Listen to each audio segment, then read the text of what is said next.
Alrighty. Cool. Check your audio. I switched. I changed whatchamacallits. Okay. Box is still good. All right, cool. It's like I didn't know how it did whenever I ended one and did another one.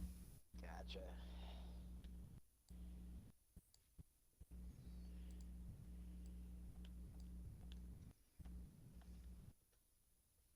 I finally, I finally got the slots position correct now, so that way I know where to set it for Evil Dead and where to set it for DbD. Nice.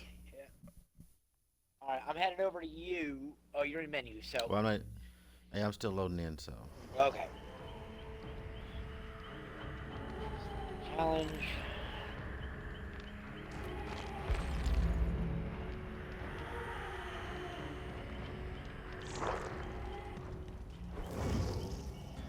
Shit.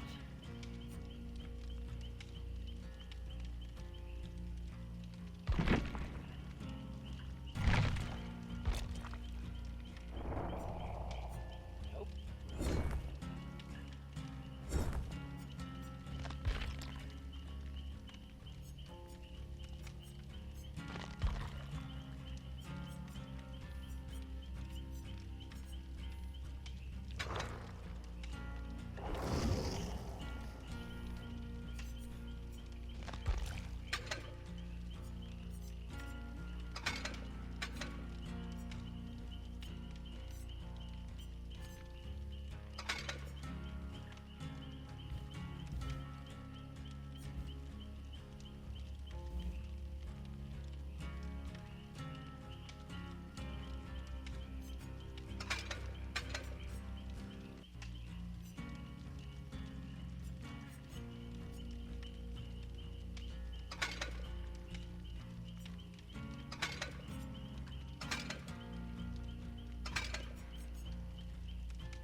Run her a little bit.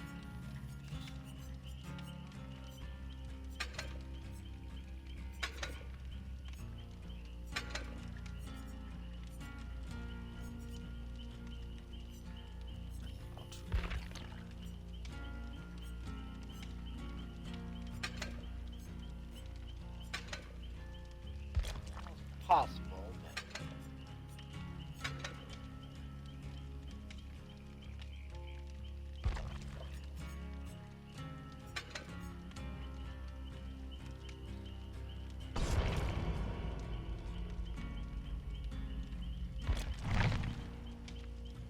uh, Springwood sounds pretty good to start it off. Sounds good to me.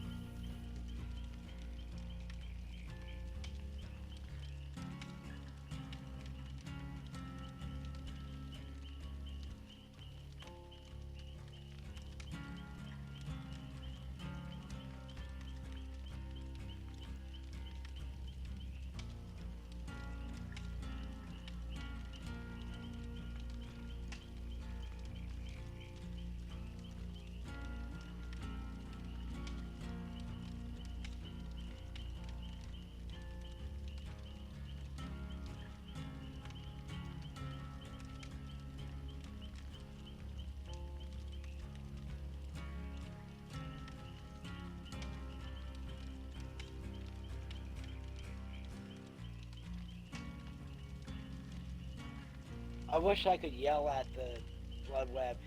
You got no shit I want. None. Yeah, I know. I know. Oh, That would be nice. That'd I'll be take the nice. rainbow map. I wish I could get Detective Hunch with fucking Malika here. Alright. Speaking of,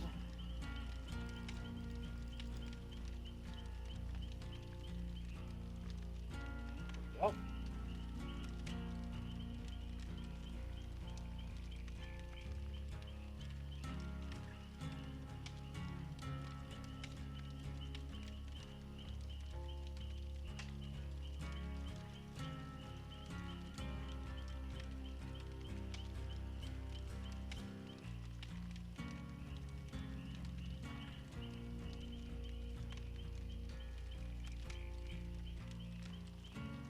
Yeah, are you readying it up, Joe? now I am. Sorry about that. I got it right. I didn't know if you're in the middle of something or not. We should be good on me.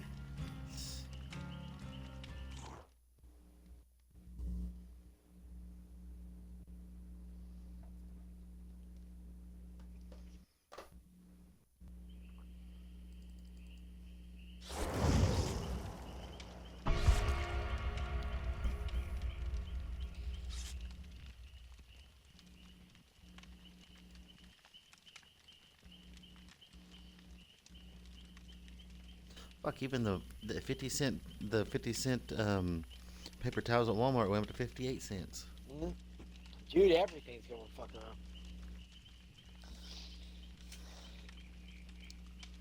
And I swear that, you know what? I don't give a shit what anybody fucking says. The whole reason why everything went up was because during COVID and the unemployment, that's why everything's going up. Oh yeah.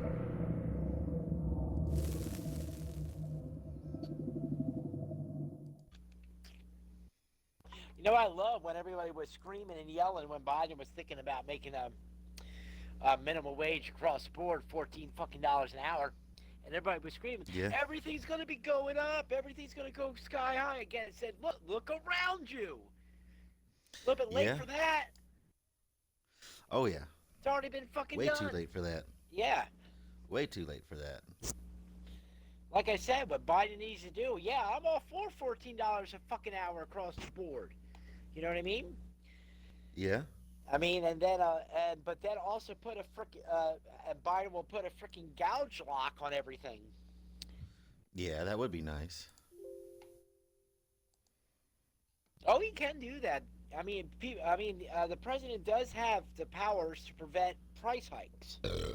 The problem Yeah. is, but of course, a price hike is kind of a broad term, you know. But yeah, but the president can make a federal mandate that he can't gouge. Yeah, but it's at the point now. It's like, I'm sorry, you're gonna have to set everything at $14 an hour. Yeah. You're gonna have to the way things are going. Where am I at? Let's see where I'm at.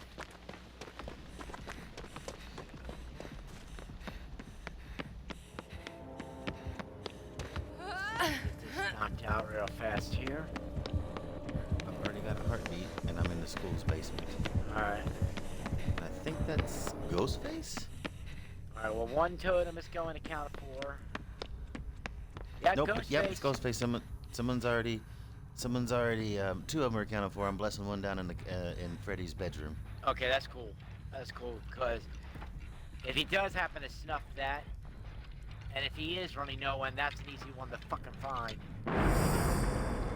Oh yeah. So.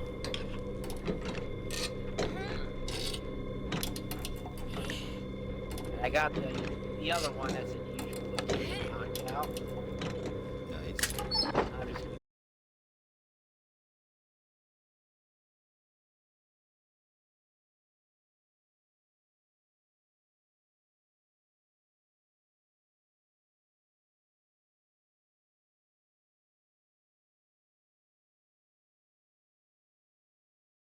Yesterday? Was it yesterday I was playing? Yeah, last night. It was last night.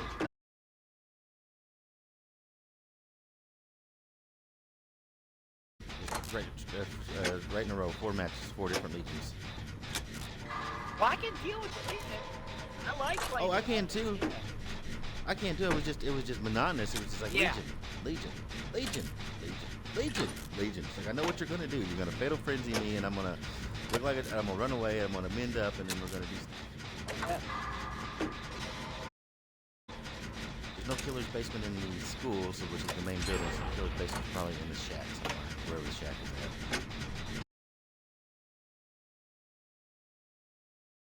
One.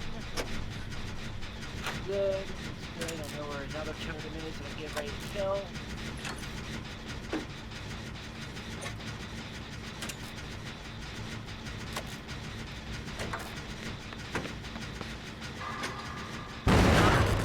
Oh, fucking fuck. Oh, really? Both of us are gonna fucking blow this?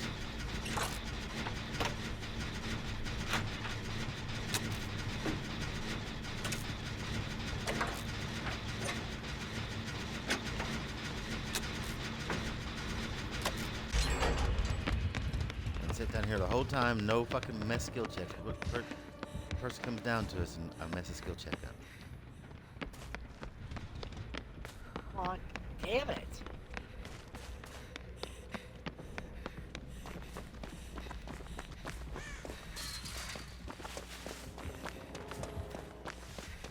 That's messed up.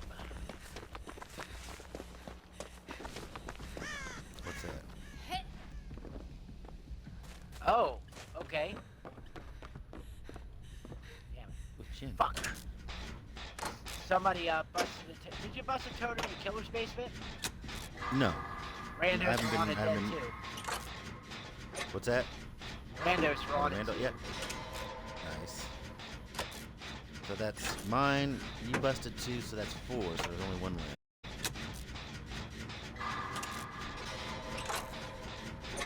So how many have you cracked, Joe? I cracked it 1, 2, 3. And then if you found that one Oh, crack you that got a you didn't do. teabag me? Really, bitch? Who teabagged you? Ghostface? Yeah. Teabagged you. He hadn't knocked you down or anything. No. Why? Because you scared me off the jet and I'm running away from you because I'm a fucking moron?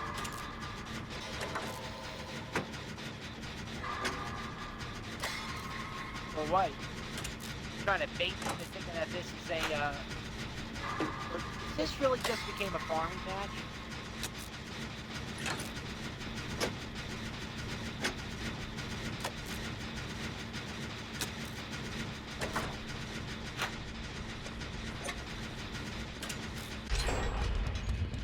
Go away. Tell me to follow you when I'm in the middle of doing a gen. Go away, Claudette. Go far, far away. Or I guess it was wrong. There was a pile of bones in the killer's basement. I thought that was the totem. It wasn't. Because I think I just found the last one right here. Well, there is no pile of bones in.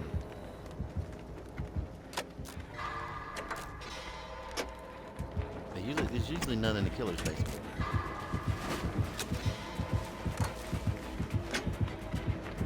Okay, this is a farming match. Yep. I'm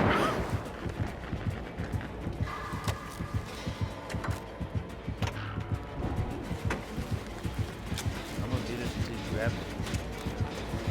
Where's he at? Right behind me. God damn it. I'm trying to reveal. He was crouched down. I was trying to reveal. Oh, I mean, where are you guys at in the map?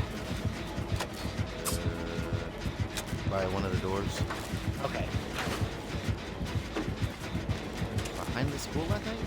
Alright. I'm gonna try to get in this terror radius. Try to get some cheese points. Yep, this is the farming match. I just sat here and popped Jin twice. He looked at me.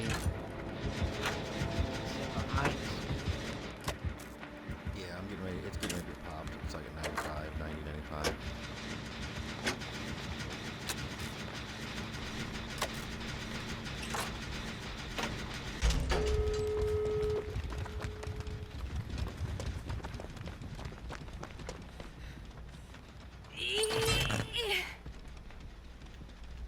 Come on, chase me. Yes. Come on, dude.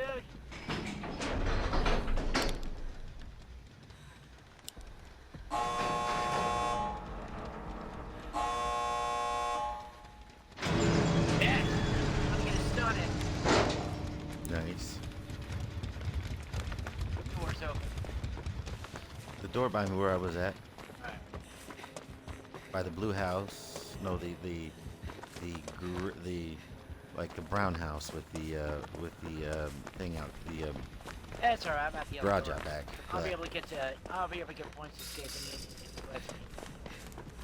Oh, he should. And I reveal them.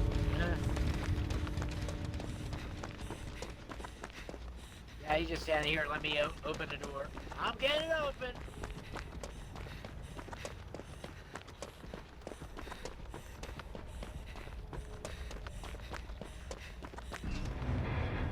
I'm out. I'm too.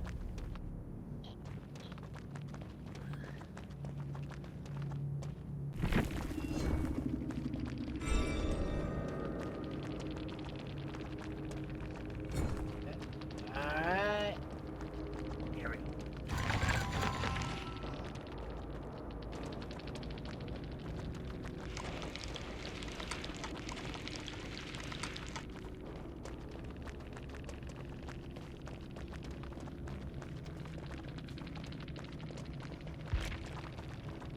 He's a fucking TTVer. Damn it! Only kicking one hero. Fuck.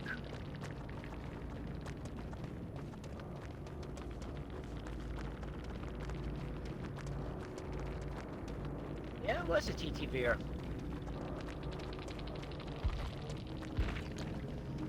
Ooh, I was able to pull a pip out of that. Holy shit, really? Yeah, it was too, surprisingly.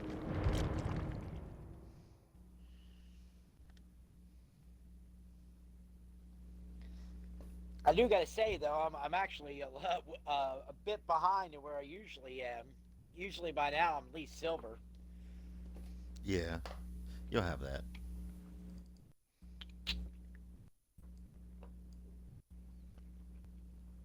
Like I said, I went on a tear one day, and I went from bronze 3 to silver 4 in like 2 hours.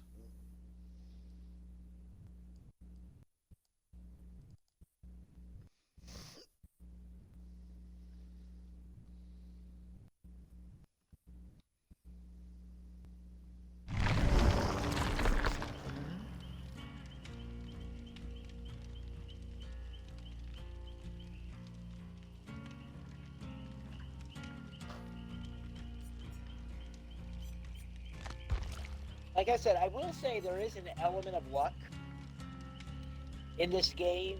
You know what I mean? Just in terms of if Oh you yeah, there's an element of. Oh, sorry, I didn't mean to cut you off. I was gonna say, I said there is an element of luck of whether or not you will get, a match where you can hit. You know what I mean? Yeah.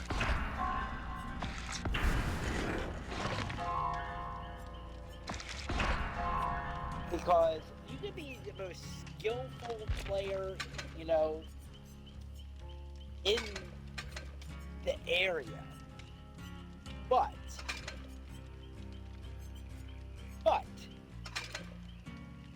if you got a killer that just got his eye set on you right out of the gate, you know what I mean? Like, I'm getting this motherfucker. Oh yeah. Or if they want to turn me off hook. Yeah.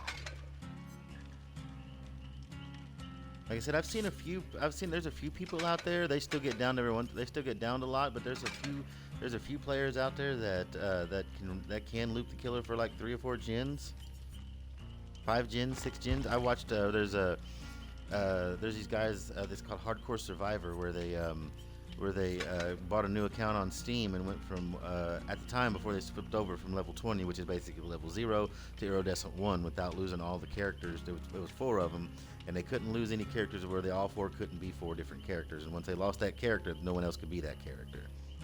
And I've seen a couple of times 2 or 3 people on there loop a killer for like all the gens and the door being open and escape and only get hit like once. But the other team, since they're calmed up, would run in and take hits for him and everything like that. But there, as long as you got a good team, you're calmed up, and you should be. Most of the time, you can take hits for someone and whatnot. But yeah, it's running by yourself. Running by yourself is really tough. Yeah. Well, like I said, I mean, but in terms of pipping, like I said, you can be that person, but still not get a pip because all you're doing is running from the killer. That's it. Yeah. Come on, game, really? I was in the middle of selecting something.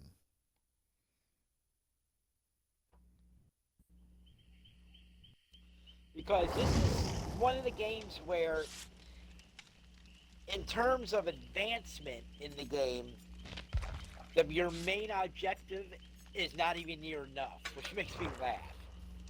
Yeah, no.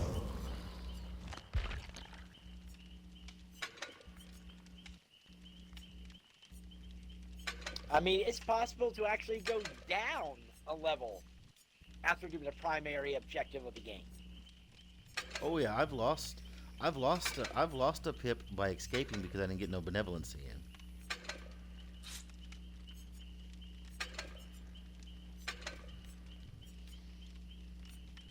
I mean, like I said, with me, the bare minimum an escape should be an automatic safety pip, no matter what.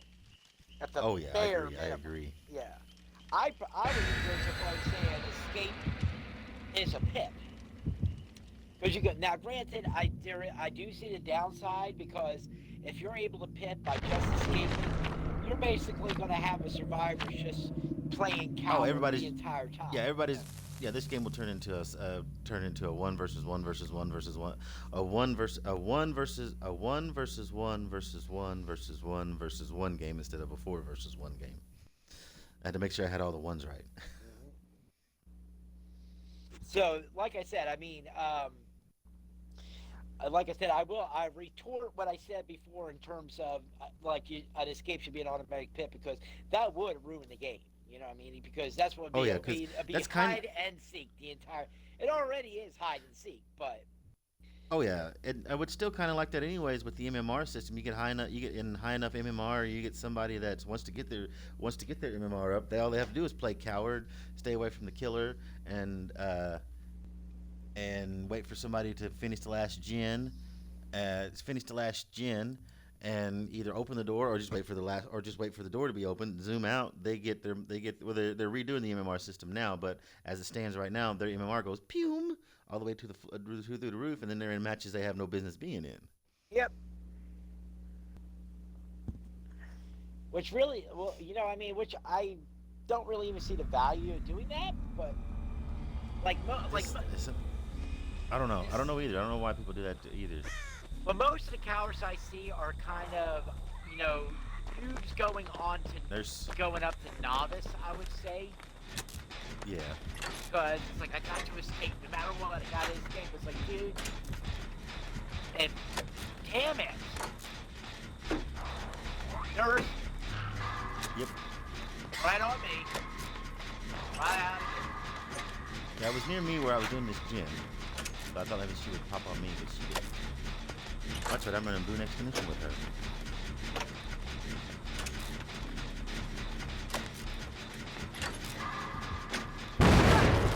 Oh, fuck. She's near, so I don't want to give my position away.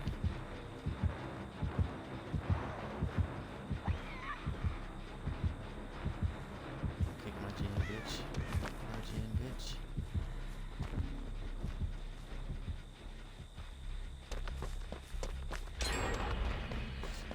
Nice, that should draw her.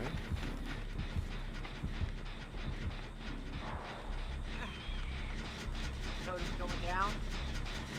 Nice. Save me one somewhere. I got Boone Exponential.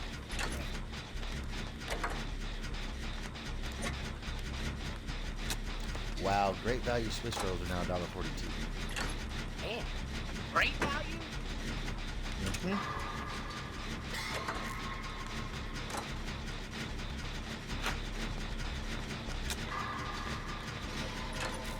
I'm gonna get some cakes, and I'm going through the great values, and yeah, I seen the Swiss rolls, and it's just like, really?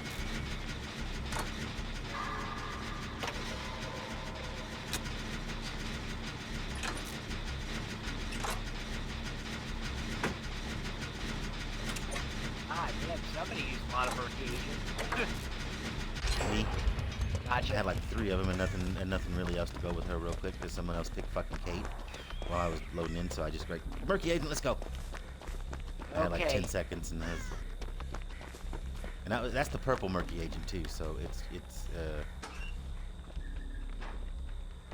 at one time it didn't do really much of anything, and now it kind of just murky clouds. And if you're on a dark map, it's fucking annoying if you're the killer. Sometimes even if you're the survivor. Killer's near me.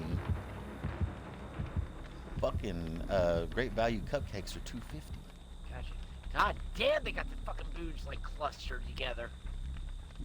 Alright, there's 2 left. And there's one behind.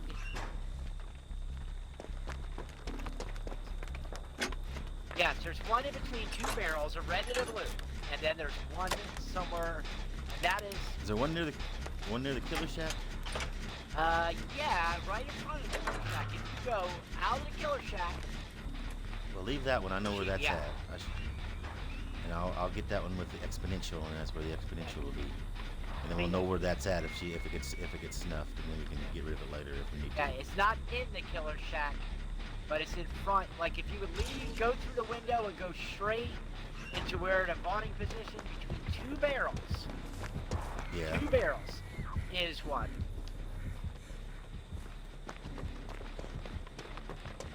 And I'm working on the gen in the killer shack. Well, actually, it's not the killer shack. I take that back. It's just a shack. And there she there's is. no killer basement. And she just fucking blinked and grabbed me off the fucking gen. You gotta watch it with them.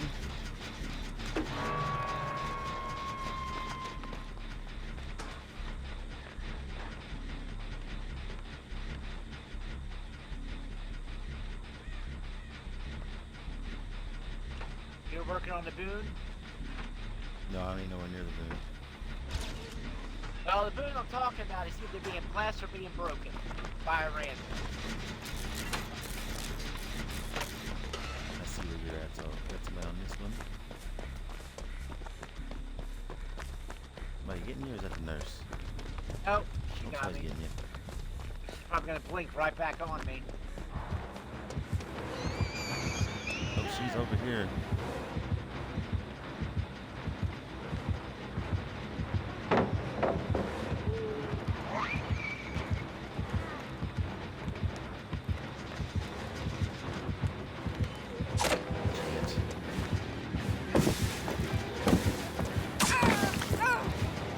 Really?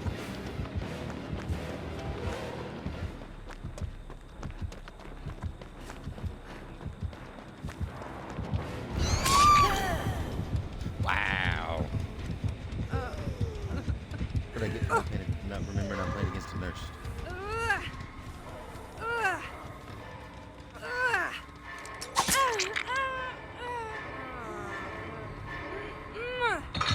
Yeah, I see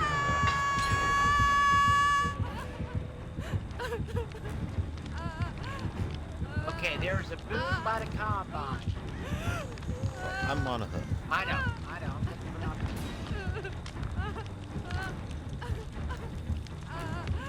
Fucking sorry.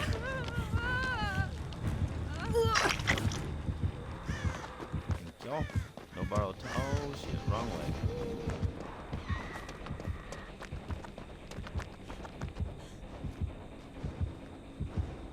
Damn it! Fuck! I'm too fucking far, almost had her locked. Alright, I'm on the gym where I was Come unhooked. on! Oh my god, I got one.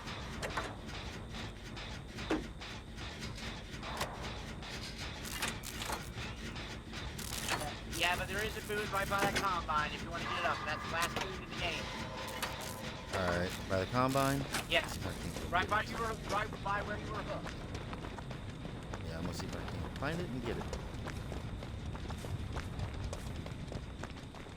near? Is it by the combine or like in like? It's around the combine. It's like on the side of it, but it is I right see it. by I the see it. I side see of it. the I see it. combine. Get out of my way, damn it! Blessing the totem.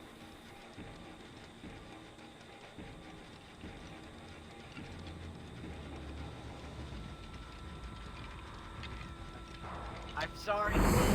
God damn it! Really? Okay. Yep, Nice. there it is.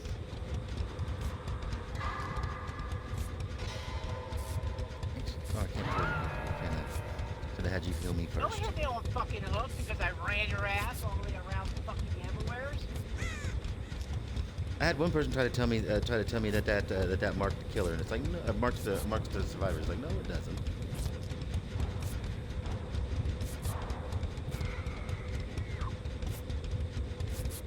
Let's see where you're at.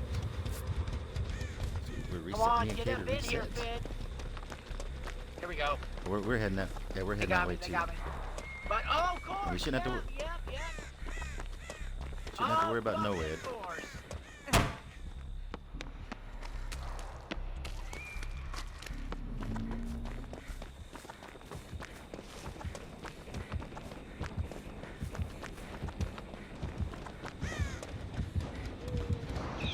God, I need somebody to get a door open somewhere, anywhere.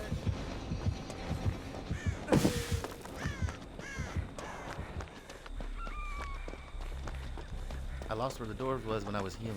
Get it open! Here we go. Yes. Ah! I know where that door is. Ow, you hit me! She pushed me out.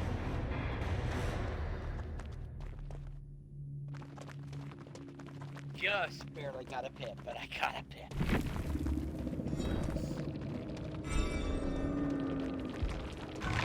Of course I didn't. That was a bit of a novice nurse, though. She was missing a lot of hits. Twice, I should have been gotten dead to rights, but she missed.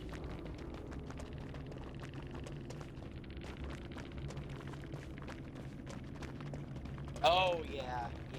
All she was running was Strider. Wow. One of the lowest perks the nurses had. That's all they were working. Yeah, that was a novice.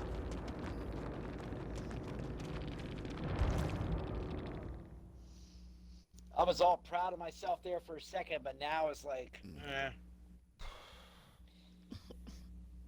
Yeah.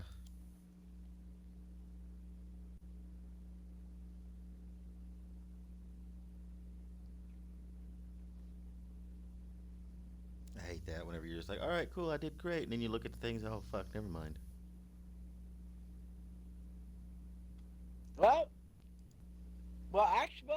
she was good enough to go get me knocked down a couple times, but Yeah, I know, I'm just saying, though. It's one of those, it's just like, yeah, I did good. Yeah, I did good. Oh, wait a minute, no, I didn't. Ooh, a turkey. oh yeah, well, and Go I ahead. had a feeling I was going to be marked that round. So I was the first person she discovered, lost her. She yanked me, and the only reason how she fucking got me the first time was she blinked and yanked me off the jet. And I didn't even have a chance to get up off the jet and escape. She got that lucky snap. That was the first hook. Second time, I was trying to get you off hook, but she discovered me. So I fucked with her in the combine, but I fell off the combine. Yeah. Then she tunneled me halfway around the map to a point where there was like nowhere else I could really go. Because I thought I would get a reprieve because I ran into the fin that was there. That's why I screamed, get out of my way, because the fin just froze and wouldn't let me run past anything. She took a hit. Yeah, she took a hit for me.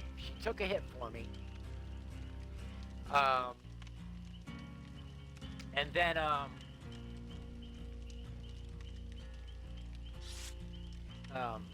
can't talk right now. And then that's when she finally downed me because she finally got an open area where there was nowhere I could juke or jive anywheres. Hooked me. Yeah, I hate You guys were getting healed. Finn comes out behind me, unhooks me. She's right back on my ass, but she misses. She missed a hit. I must have jerked at just the right time because she missed the hit. I literally, and she chased me out the door. But if she would have connected that first hit, she would have slugged me right there at the hook, and I would have been done.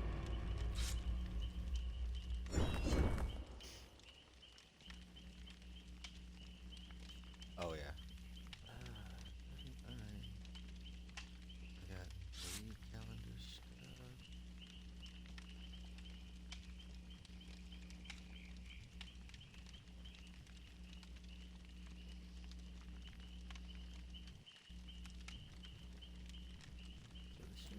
Our girl squad. Nice.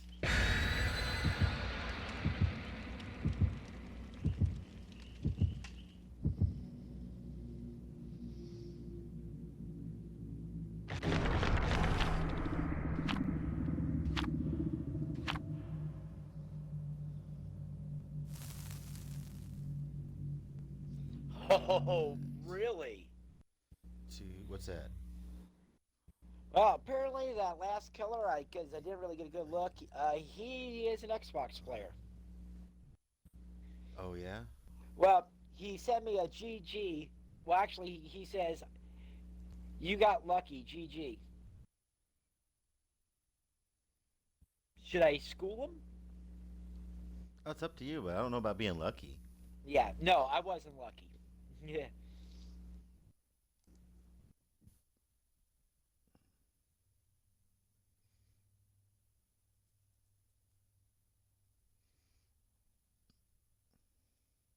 All right, I was able to punch that in pretty quick. I just sent back GG, and then I put lucky question mark. Who escaped? I'm gonna say who escaped and left the killer with a entity displease? Question mark. Yeah.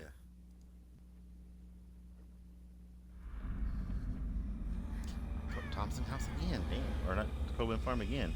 I don't know if it's the Thompson House.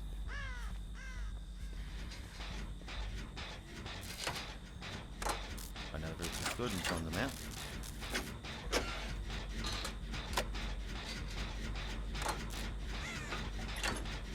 Emmy. Nice. And again, lethal pursuer, I'm pretty sure. That's always not good. Or if you had lethal, it didn't matter. Because he didn't lock on to me. But he doesn't have the scoring either, because me and Ogro have popped this gen already. Me and Finn. Alright.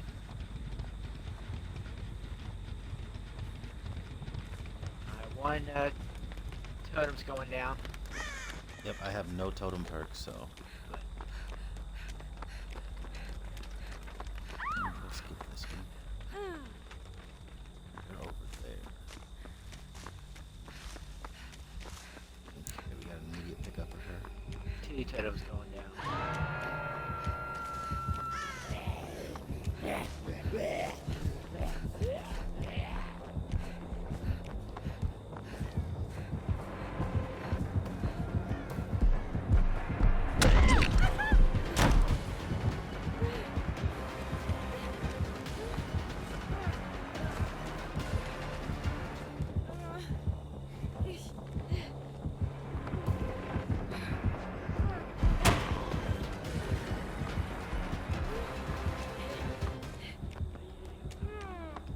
Fucking beautiful dance with me. My God, dude.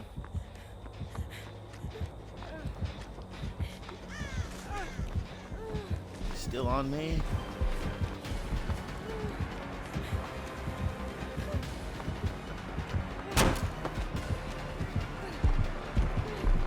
Look at this.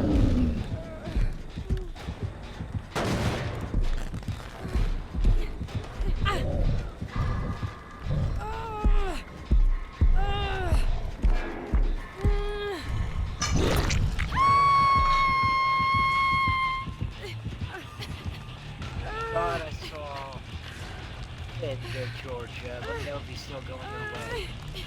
I don't see nobody near me. Everybody's far away from me. Alright. No one's really heading my way.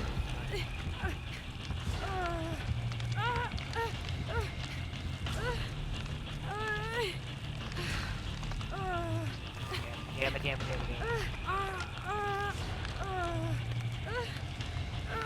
I think Finn's gonna be.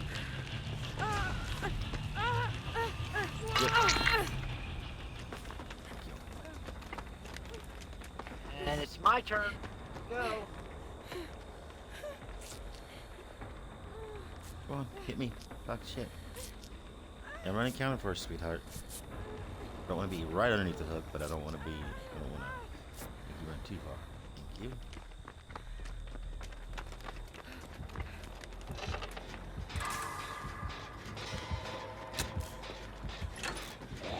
Did I just pull that off?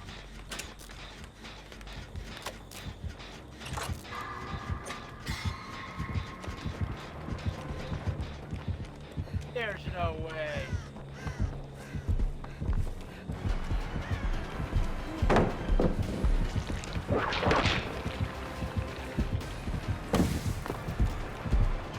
Wow.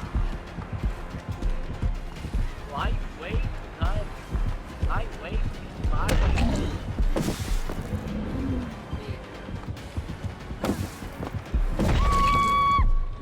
Really? There's other people in this fucking game. Just because you see me don't mean you have to come after me.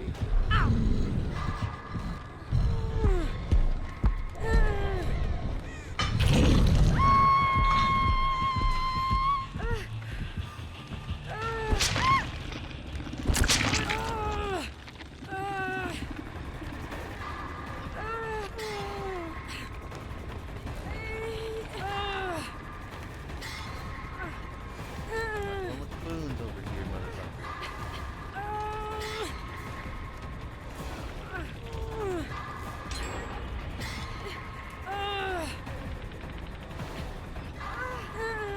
God damn it, Rika.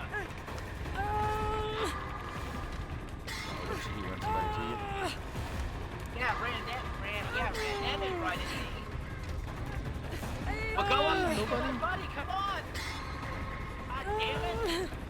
Where's Malika? Where's everybody? What is everybody doing? Running around chickens with their heads cut off? I know there's only one killer. They can't be chasing all of them.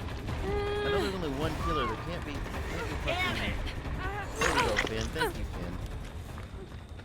And Malika's. Thank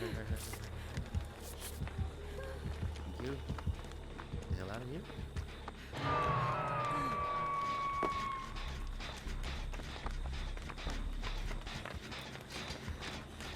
Of course. I'm on death. I'm disappearing away from Chase. Finn's on the gen. Just taking her sweet out time. Come on. Well, Malika, I don't know if Malika was on the gen or not. No, Finn. Okay, Finn was in chase. The leak is coming up. She's probably gonna farm me off. Get out of my way. Get out of my way.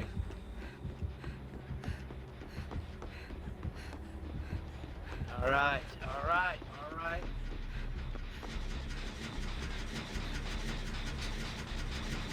Oh God, come on! You gotta be fucking kidding me. Yeah, he tunneled me down to 2, but for some odd reason he didn't tunnel the Malika down to 2.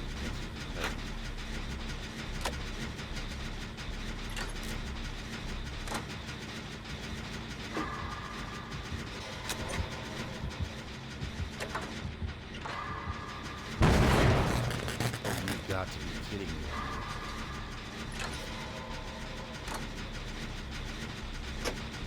Jesus Christ! Oh yeah, he was after me too.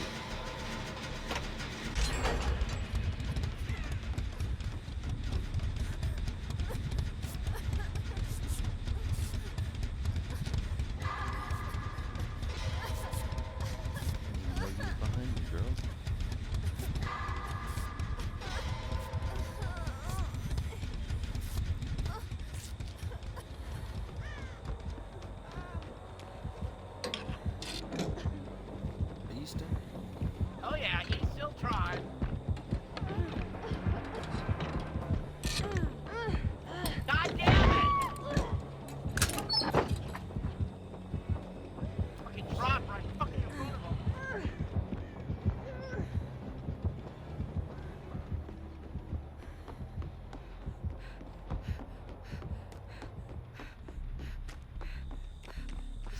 It's a fucking.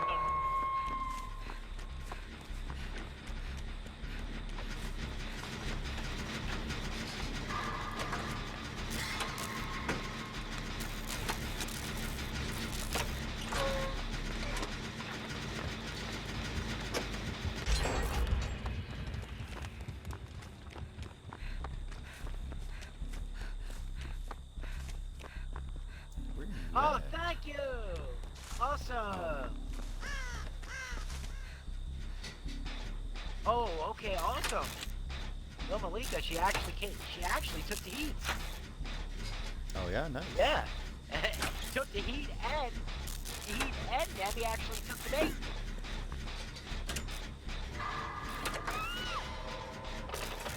No, I didn't. Malika's over here with me. You talking about the Finn? Yeah. Well, whoever got me off the hook. So it had to be Finn. Yeah, 'cause Malika's over here with me.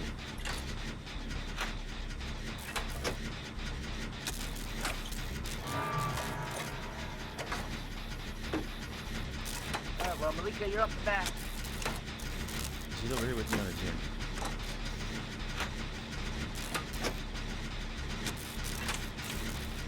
She's on first.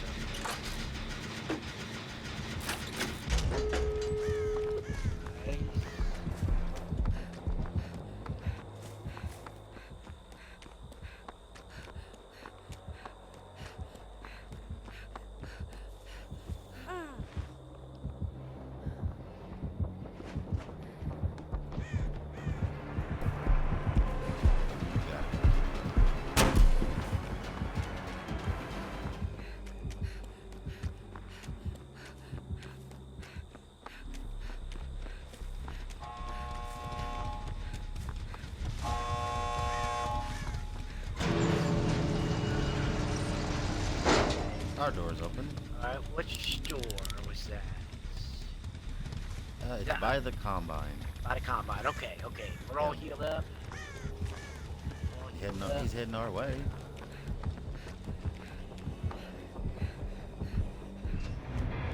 Oh, I I'm at didn't the do other that, but- door. I'm gonna try to get the Well, other he's- door over he's- here. Well, Malika's fucking with him. I went too far.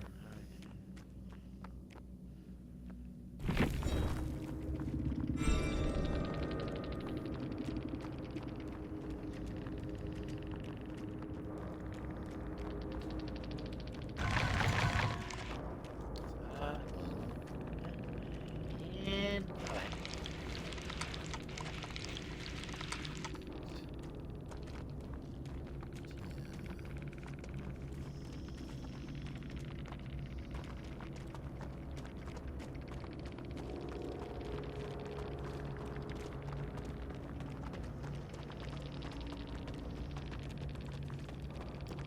Ouch. There goes $97 to Walmart. oh, that guy couldn't get a double pip on that. Three This is goals. God of the Moms. I got 3 golds, 1 red. So.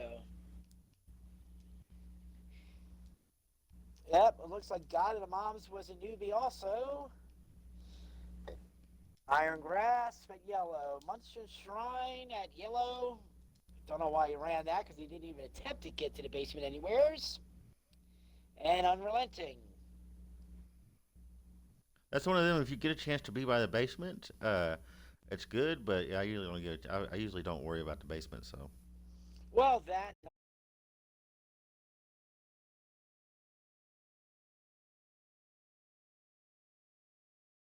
Like, it's one of those perks that's like really circumstantial. oh yeah, Yeah. With saying that, man, I gotta start getting ready for work. cool. Yeah. So because now every morning, I have to get the house, make sure that it's resettled and all, because we never know if while I'm at work if a open house would happen. Yeah. Which, that's fine. Like I said, I mean, the faster we sell the house, the better, because me and Mom don't want to get stuck with 2 properties we got to pay for, you know. So. Oh yeah, that's why it didn't bother me whenever I had my 2 properties. All I do is worry about property taxes, but they want me to spend $7,000 because they want me to pay $7,000 in property taxes because they tore my house down after the fire. I tore that house down after the fire. Oh, that's bullshit. Yeah, I'm pretty That sure is, that's what it is because all of a sudden my house taxes went from $200 for the spring to $7,000, and that is damn. more than that's more the property's worth. So fuck them. Yeah, yeah. Without a house, the property is only like $4,000 or $5,000. Well, are those taxes? It's on my tax bill.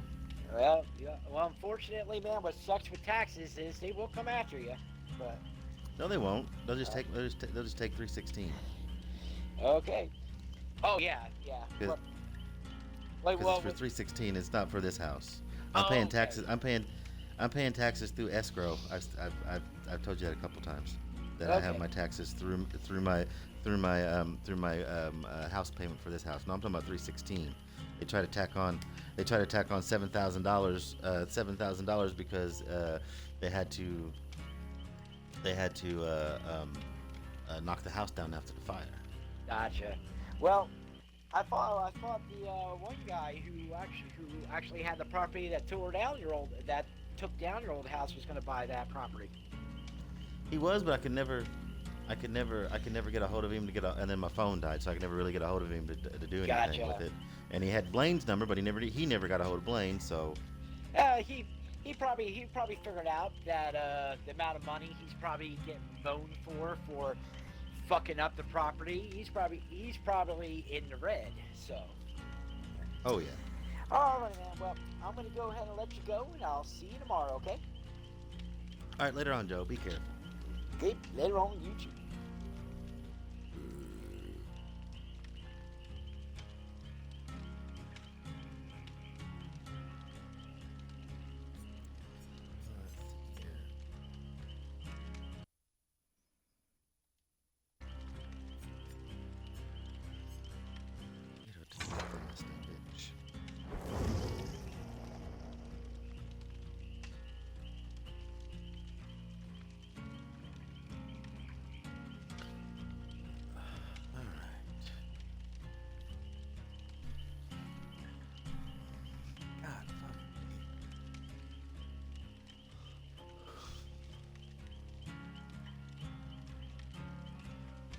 Boom. Oh, shit. Oh, I missed something.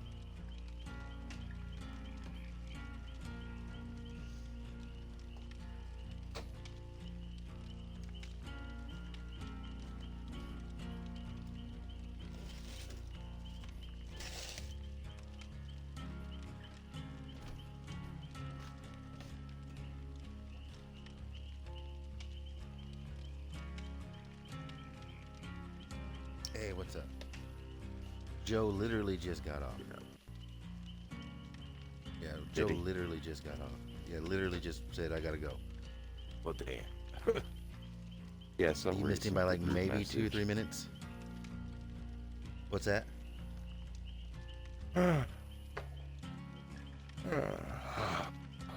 That's how we sent the group message saying he got home and it was 8 o'clock. Next day he knew it was 4 a.m. Yeah.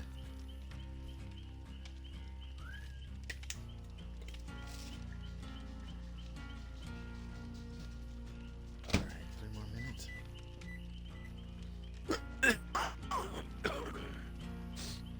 Now I gotta pee, so I'm gonna have to take this off or I'll lose it. Gotcha.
hopping on DbD or no?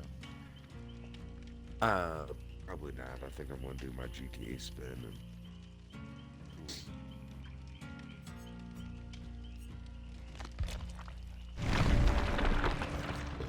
And Any wrestling news or anything I've missed that I haven't seen yet? um, did you hear about Bryan Danielson on Rampage? What about him? So I guess it was the main event was him and Moxley versus Was that where he got his legs caught between the the ramp. yeah, and I the seen thing. Yeah. yeah I seen the video and he was fucking I don't how do you get his legs stuck in between there? I'm assuming it was a like he was going out and probably got hit and his foot just slid between the ramp and the ring. Because they had everybody out there. They had Ref Aubrey out there. All the refs trying to push the thing back. All kinds of stuff from the video I seen. Yeah, well that's like on SmackDown, I think it was. Yeah, the RK Bro versus the Usos for the title. Like I said, within like the first 2 minutes of the match, Riddle got Irish whipped into the turnbuckle, and like end up it's like you could tell he did something wrong because he got picked back up. You could hear the ref like Jimmy went to pick him up in like a reverse headlock or something, and you could see the ref saying, hey, his back, watch his back, and then he drops him, and the ref even threw up the X. Damn. And they came in and checked him during the commercial, and he was able to continue the match. Dang, that's crazy. Fucking everybody's getting injured all of a sudden. Yeah. I blame it on Nia Jax. Yep, I do too. It's always her fault because she doesn't know how to wrestle.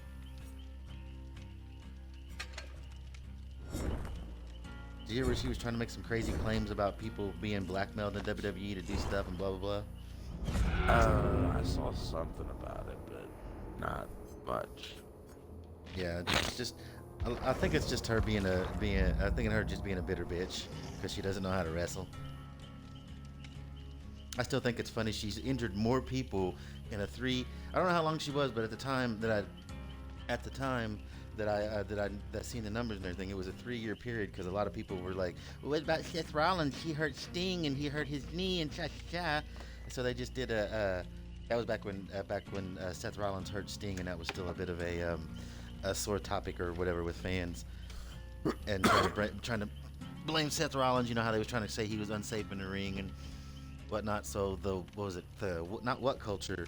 Cultaholic people did a thing, and in 3 years' time, Seth Rollins, counting himself, hurt 3 people. In 3 years' time, Nia Jax, not counting herself, hurt 10 people. Hurt like 10 people, 7 or 10 people. Yeah, I mean that was just like back when Becky was just becoming. That was back around WrestleMania 35 time, whenever Becky got her face busted by her. Yeah. I still want to know how she fucked up and gave Charlotte Flair that one time a concussion doing a fucking shoulder breaker, and she wasn't even doing the powerbomb version of the shoulder breaker. She was doing the old normal version where it's just like Kevin Sullivan's old finish maneuver. Right. And she couldn't fucking tuck one of the company's biggest stars' heads off to the side.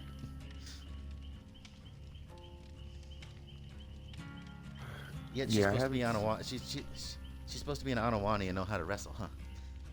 Right. Sorry, I didn't mean to cut you off. I apologize. Yeah, no, I haven't seen anything lately about Naomi and Sasha, other than I know they're doing a women's tournament to determine the new title holders. The last I heard on them, they're not going to be fired simply because they're afraid they'll go to AEW. So that's the last thing That's I heard the about thing, him. So though. that means Like the AEW is hesitant on picking up people that are that way anyway. well, yeah, but I can see them. I can see Sasha Banks having a lot more fun in AEW than WWE because it seems like it's a lot more relaxed atmosphere. The type of people she likes, gamers and stuff like that. You can kind of not get away with murder, but you can have your ideas heard, and Tony Khan will actually listen to you and whatnot, and listen to other people, and instead of being like Vince McMahon, like, no, it's done this way. If you come up with what I understand, if you come up to Tony Khan with a decent idea and whatnot, and or you don't like what's going on, and outside of money, of course, with MJF, you don't like what's going on, you got like an excellent or a decent plan B, he'll work with you. You know what I mean? He's not like Vince McMahon, it's this way or no way, and then like 2 seconds before the show, who wrote this shit? Scribble, scribble, scribble. I'm rewriting this. It's like, you rewrote it like 5 hours ago. No, I didn't. Right. You know what I mean? So there's been reports of Vince McMahon like an hour, 2 hours before the show, rewriting the whole 3-hour show, and then getting into the show, and then like right before someone comes out, he rewrote their segment after he rewrote their segment. So I can see them doing a little better there and being a lot less, especially Sasha being a lot less quote unquote bitchy, to lack of a better term, there at AEW. And Naomi, from what I understand, she probably, I don't want to say was talked into it, but I've heard reports that it took some talk. I don't want to say manipulated, because the reports were like Sasha Banks manipulated Naomi to walk out with her. It's like, I don't think that happened, but I think it took a tiny bit of convincing to be like, this is some bullshit, Naomi. We need to, make a stand. And Naomi's like, well, my husband's here, blah, blah. And she finally talked her into it. So I wouldn't say manipulated her, but was able to kind of like drag her along.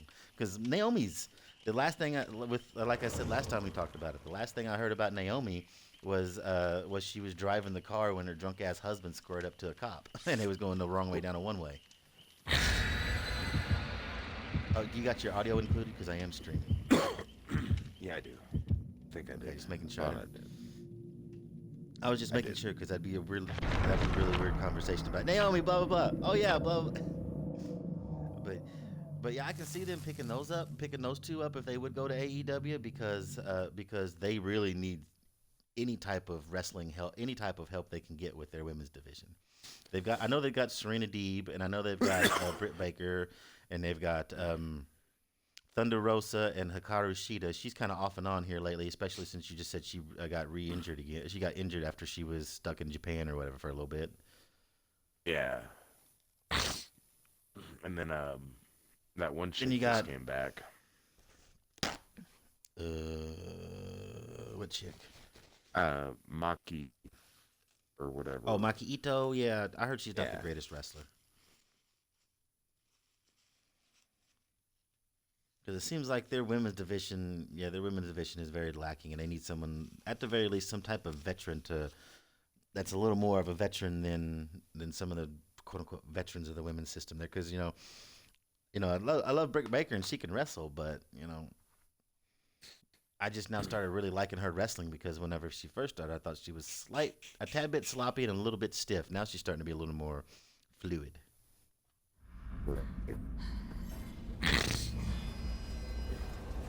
Riho, I almost forgot about Riho. She's pretty fluid and good. And then you have Nyla Rose, but they need some more like top stars. You got just to make to bolster up the women's division a little more, to where it's a little more like, all right, the women's division, instead of, oh, who's wrestling? Oh, it's Jamie Hayter and it's Jamie Hayter and the Bunny. It's like, who cares? You know what I mean? As much as hot as the Bunny is, and go away, I got something. I'm doing something. As cute as the Bunny is, and that one match where it was her, Ty Conti, someone else in that bloodbath tag team match or whatever, that was pretty cool. They was beating the shit out of each other. You can get away with some sloppy stuff in like a fight like that, but she's not she's not the greatest technical wrestler. Yeah. I just saw this meme. I'm going to turn it into a joke. I think it's pretty funny. Do you know the difference between wax paper and parchment paper? What's that?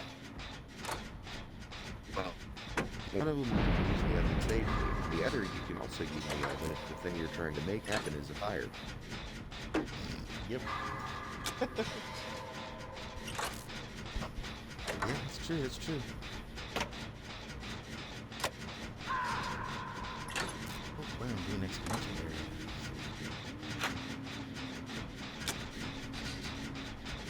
Melissa said the other night that McAfee's starting to grow on it. Pat McAfee? Yeah, I don't think.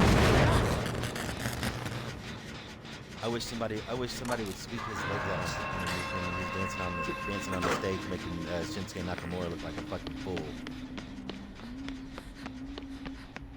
We got the goddamn king of strong style have some fucking football jack off dancing to his fucking music, dancing to the music that the fans like, honestly, I actually liked the lyric version. I thought it was a good version. I thought it was fun.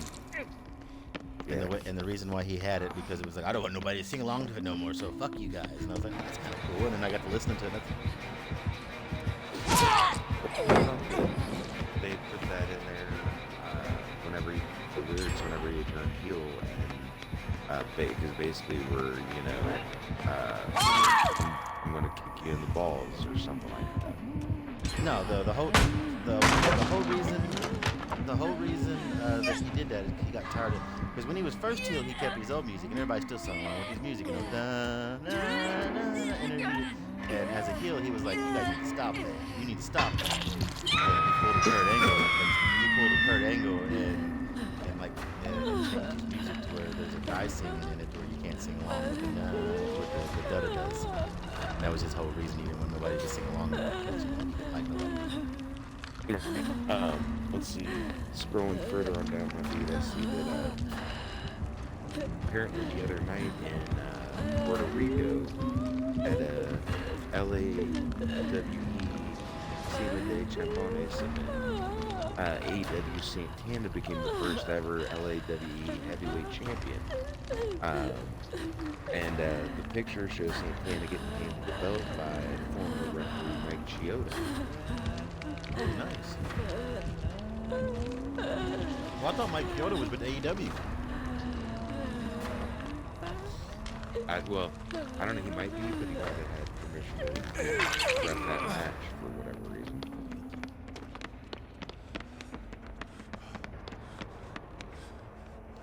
But yeah, I'm pretty sure he got signed to AEW.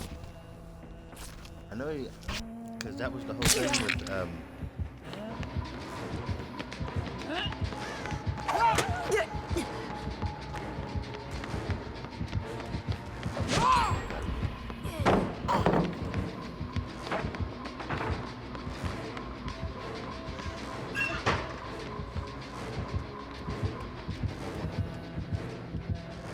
Really? She fucking what?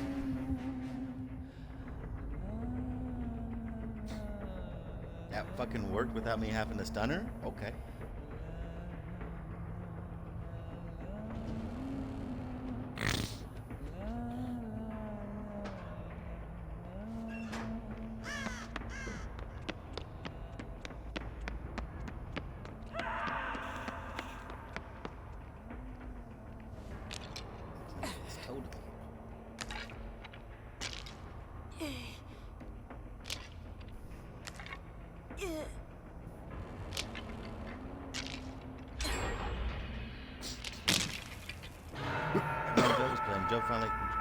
Joe got his first Survivor win on Evil Dead early this morning. What's that? Actually, yeah, he's playing against us. We were playing against a player, and we actually got a win.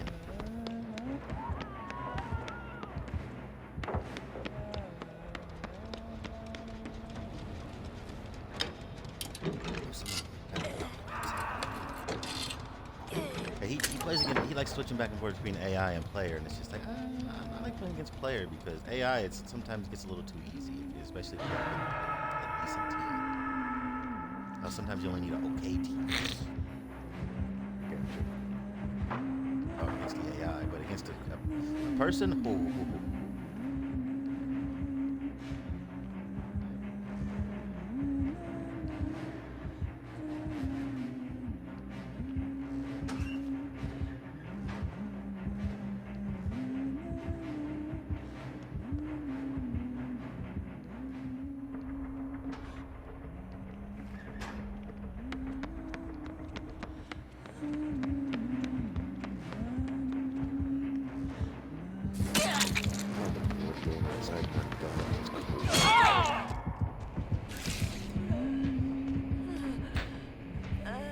motherfucker has to be running nurses.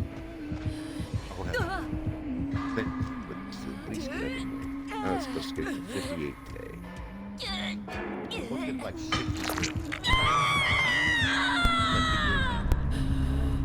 Looks like today 58, Thursday 49, and Wednesday 67, and 78.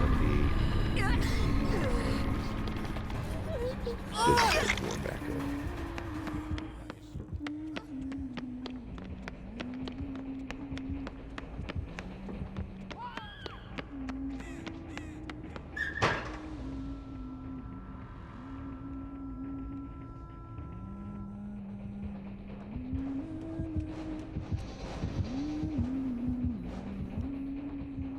Really, you're slugging?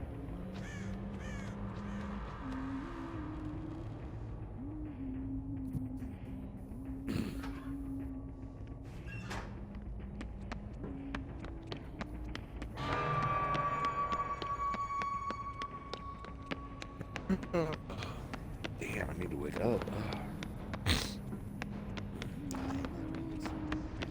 I'm the same way when I wake up.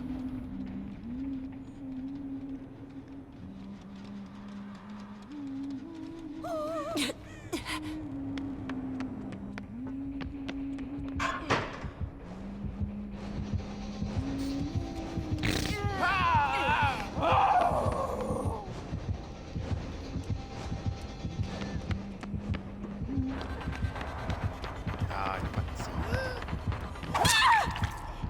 Oh, I was around that corner. That shouldn't have hit. Damn it.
I wonder what rabbit hole I'll get stuck on YouTube today. I don't know. YouTube's good for that. Well, this is what I feel is somewhat a truthful post. Someone posted, the real victims are Dewdrop and Nikki Ash. And Naomi and Sashi walked out, and Dewdrop and Nikki lost their opportunity at the title. So I don't understand why they dropped them off. Well, I don't understand why they dropped those two off of that match instead of just having it a fatal four-way for the title. Well, the match was a six-pack challenge, and Right. it was Becky, Asuka, Naomi, Sasha, Dewdrop, and Nikki Ash. I don't know what they're talking about in that post. No. Nobody was supposed to win. Because Well, nobody was supposed to win that challenge except for Naomi, and Naomi was supposed to beat Sasha. And for the next Go ahead. Sorry. Right, what their gripe is that they took the six-pack challenge and turned it into a 1-versus-1 instead of making it like a fatal four-way. That has nothing to do with Nikki Cross. That has nothing to do with Sasha Banks and Naomi. Naomi walking out because by not it by could have been. You know Sasha how and easy. Naomi, You know how easy it could have been to put two more ladies in there. You know how easy it could have been to turn into a fatal four-way match. You know how easy it could have been to turn into two singles matches, and then another third singles match or another third singles match to get the winner to see who would go there. You know how easy it was to keep people in that match. That's not their decision. Not their decision. And for the next and for the next No. like the next month to 2 months, they wasn't going to be there. Was nobody was going to be in the title picture for the tag team titles because Sasha Banks was going to get beat by Ronda Rousey, and Naomi was going to get beat by Bianca Belair for the next month, and they probably would have kept going back and forth between those two. To lead up to to lead up to if they it's not quite wouldn't SummerSlam have- time, but they'll if they would not have walked out, then those two would have at least still got TV time. they still could have got TV time. It's not up to Sasha and Naomi to give to give people TV time. They could have Well, no, easily the match easily could have the match easily could have. Yeah, but their Yeah, actions but the match easily could've- influenced the WWE officials to go through and pull Nikki and Doudrop from the match. Yeah, but they could have got pulled from the match anyways.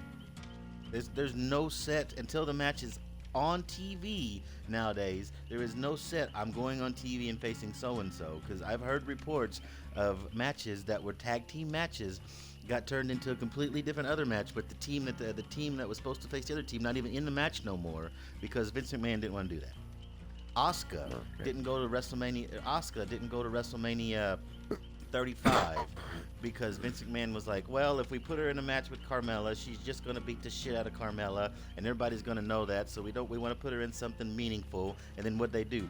Take the belt off of her, put it on Charlotte, so Becky could win both of them. Nobody left there, and they fucked Asuka out of a WrestleMania main event. And nobody's griping about Asuka. Nobody's griping about how Asuka got screwed by the company or anything like that, or got screwed by Becky because she was now the man, or got screwed by Charlotte because blah blah blah, or got screwed by what's your face. It was just Vince McMahon was like, yeah, she doesn't need Carmella. Everybody knows she's gonna win. We'll get her somebody. Oh, let's take the title off her and make it a winner takes all match between Becky, Charlotte, and Ronda. You know, that's how whimsical Vince McMahon is. There's just because Sasha and Naomi left doesn't guarantee until the match is on TV, and still until they're on TV themselves, doesn't guarantee they're going to be on TV. So and you know how easy it would have been to been like, all right, you girls are gone. Well, that's fine. That's fine. It's a fatal four-way match. The winner of this match is now the thing, and they could have kept Doudrop and Nikki Ash in the match against Becky Lynch and Asuka, and then they still could have had Asuka win, and maybe not beat Becky, maybe beat Doudrop or beat. God damn it! Why I got the hiccups all of a sudden? To beat Doudrop or Nikki Ash, and to keep the Becky and Asuka rivalry going, so they can keep that going. Because now, Becky's been beat by Asuka flat in the ring. I know there was some shenanigans, but basically flat in the ring. One tried to cheat, the other one cheated to win, and now Becky really doesn't have no comeuppance for Asuka because she got beat flat. She didn't get beat. There is no out for her. But if Asuka would have won the Fatal 4-Way and pinned Nikki Ash or Doudrop, Becky could be like, well, you never beat me, so I want you if you win the title against Bianca Belair because I know I can beat you, blah blah blah, and they could, and then like when Asuka loses, because they're not gonna have Bianca Belair lose the title so soon. I don't know why. I don't know why they're gonna beat Asuka this soon after her comeback, but still, and then whoever's going against Ronda is gonna get beat. But yeah, that's not technically on. Yes, I understand what they're saying, and you're saying that them leaving made them go, let's remove these two and make it a singles match between Becky and Asuka because they're the two bigger stars. You know how easily they could have been like, Fatal 4-Way winner of the match is the number one contender. Asuka, you're the winner, and you still could have got Doudrop and Nikki Ash on TV. So it's not technically. It's not their fault technically. It is their fault as in a roundabout way because you know how easy because they're Becky or not Becky Sasha. Yeah, it's because Sasha and Naomi do not own the company. So it's not like Sasha and Naomi go, we're not in the match no more. Right. Fucking take out Nikki Ash and Doudrop. Fuck so those two girls. Fuck everybody else. And let's make it a singles match. Sasha and Naomi did not say that. Sasha and Naomi said, "Fuck you guys. We're going home because we don't like the creative." It would be like this: if me, you, and 4 other people, say we were going to go on a road trip, all right, and we were going to rent a van, and you're already on the straw man, so. and two people drop You're out already of on the it. straw man, Okay. so yeah. And So this has that nothing to leaves do with 4 going on people in left, there. and we get to go Yeah.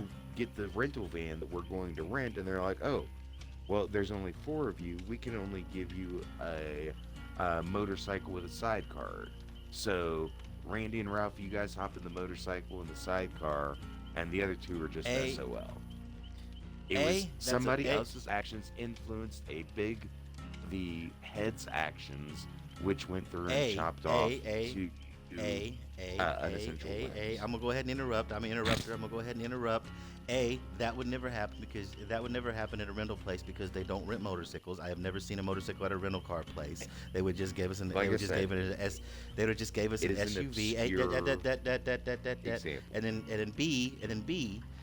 There's only 6 of us. You know how many women are on the. You know how many women are on the roster. Period. Not just SmackDown and Raw. Just on How Raw. many other You know how easy they could how have. many other You know people how do easily. we know that we could have called to see to fill those 2 slots? Yeah, yeah, but that's not right there. We could have been like, yeah, we call this person, but that's not right there where someone can be like, all right, you and you over in catering, get in the match. We need you to fill some spots. You guys are going to lose, and then boom, they got the match saved. Or, like I said, there is That no would have been better than company having around. a 1v1 match and just dropping 2 people Oh yes, out. yes, I agree with that. But it's not. You can't blame. Like wholeheartedly, you can't blame Sasha and Naomi for that because that's Vince McMahon and the people that's running the company decided. After But I they can left, say that they their decided actions to caused take. a reaction. Yeah, but that reaction was completely stupid because they decided to remove 2 people that they could have just left in the match and said, "All right, Sasha and Naomi are no longer with us. We now have to scramble, and this is now a fatal 4-way match." And they could have left everybody on TV. Easy explanation there, and nobody would have got harmed. Nobody would have lost any TV time. You can't blame Sasha and Naomi for them missing TV time because it Yes, could have happened you can. anyway. You can blame their actions because that's what caused the ripple effect.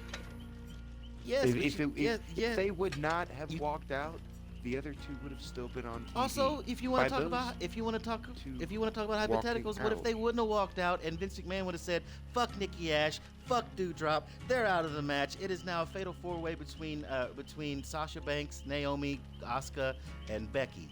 Who's to blame? Who's to blame there? That There's could have no happened reason just as to do easily as so. them walking. Yeah, there's no reason for them to do so. Do you not know who Vince McMahon is? Do you not read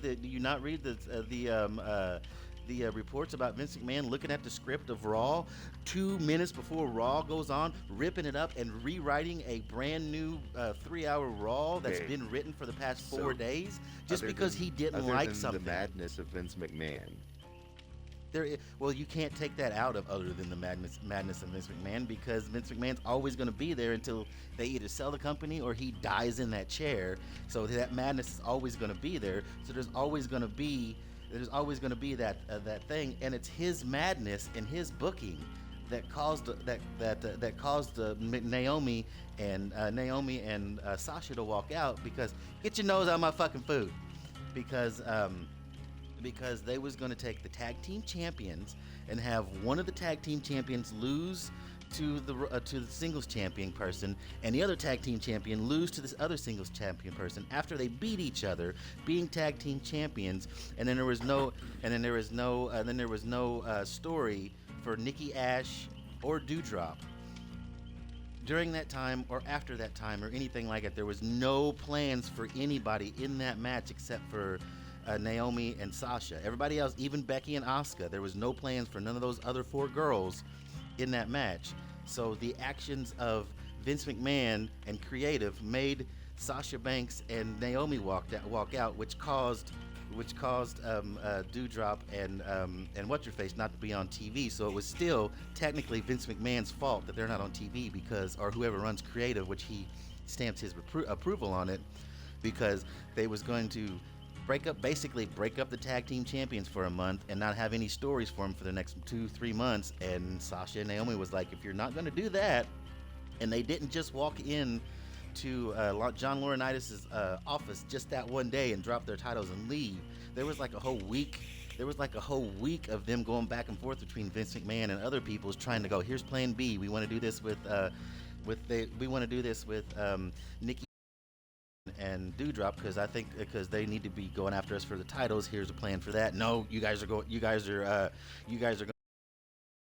two notable peoples for the champions to beat so they can look like champions. But there's other people they could beat champions. No, and then they was like, all right, if you got that, let's have a story with. No, we don't have no story for you. So they decided to walk out. So it was technically the decision of Vince McMahon and creative that made them walk out that took Nikki Ash and him off TV. So it's still a WWE's fault no matter what. Because it was their creative that they wouldn't budge on. That made them to leave. It was creative differences between the two, so therefore it's the WWE and the wrestlers' fault because they were unable to reach WWE's creative. Fault.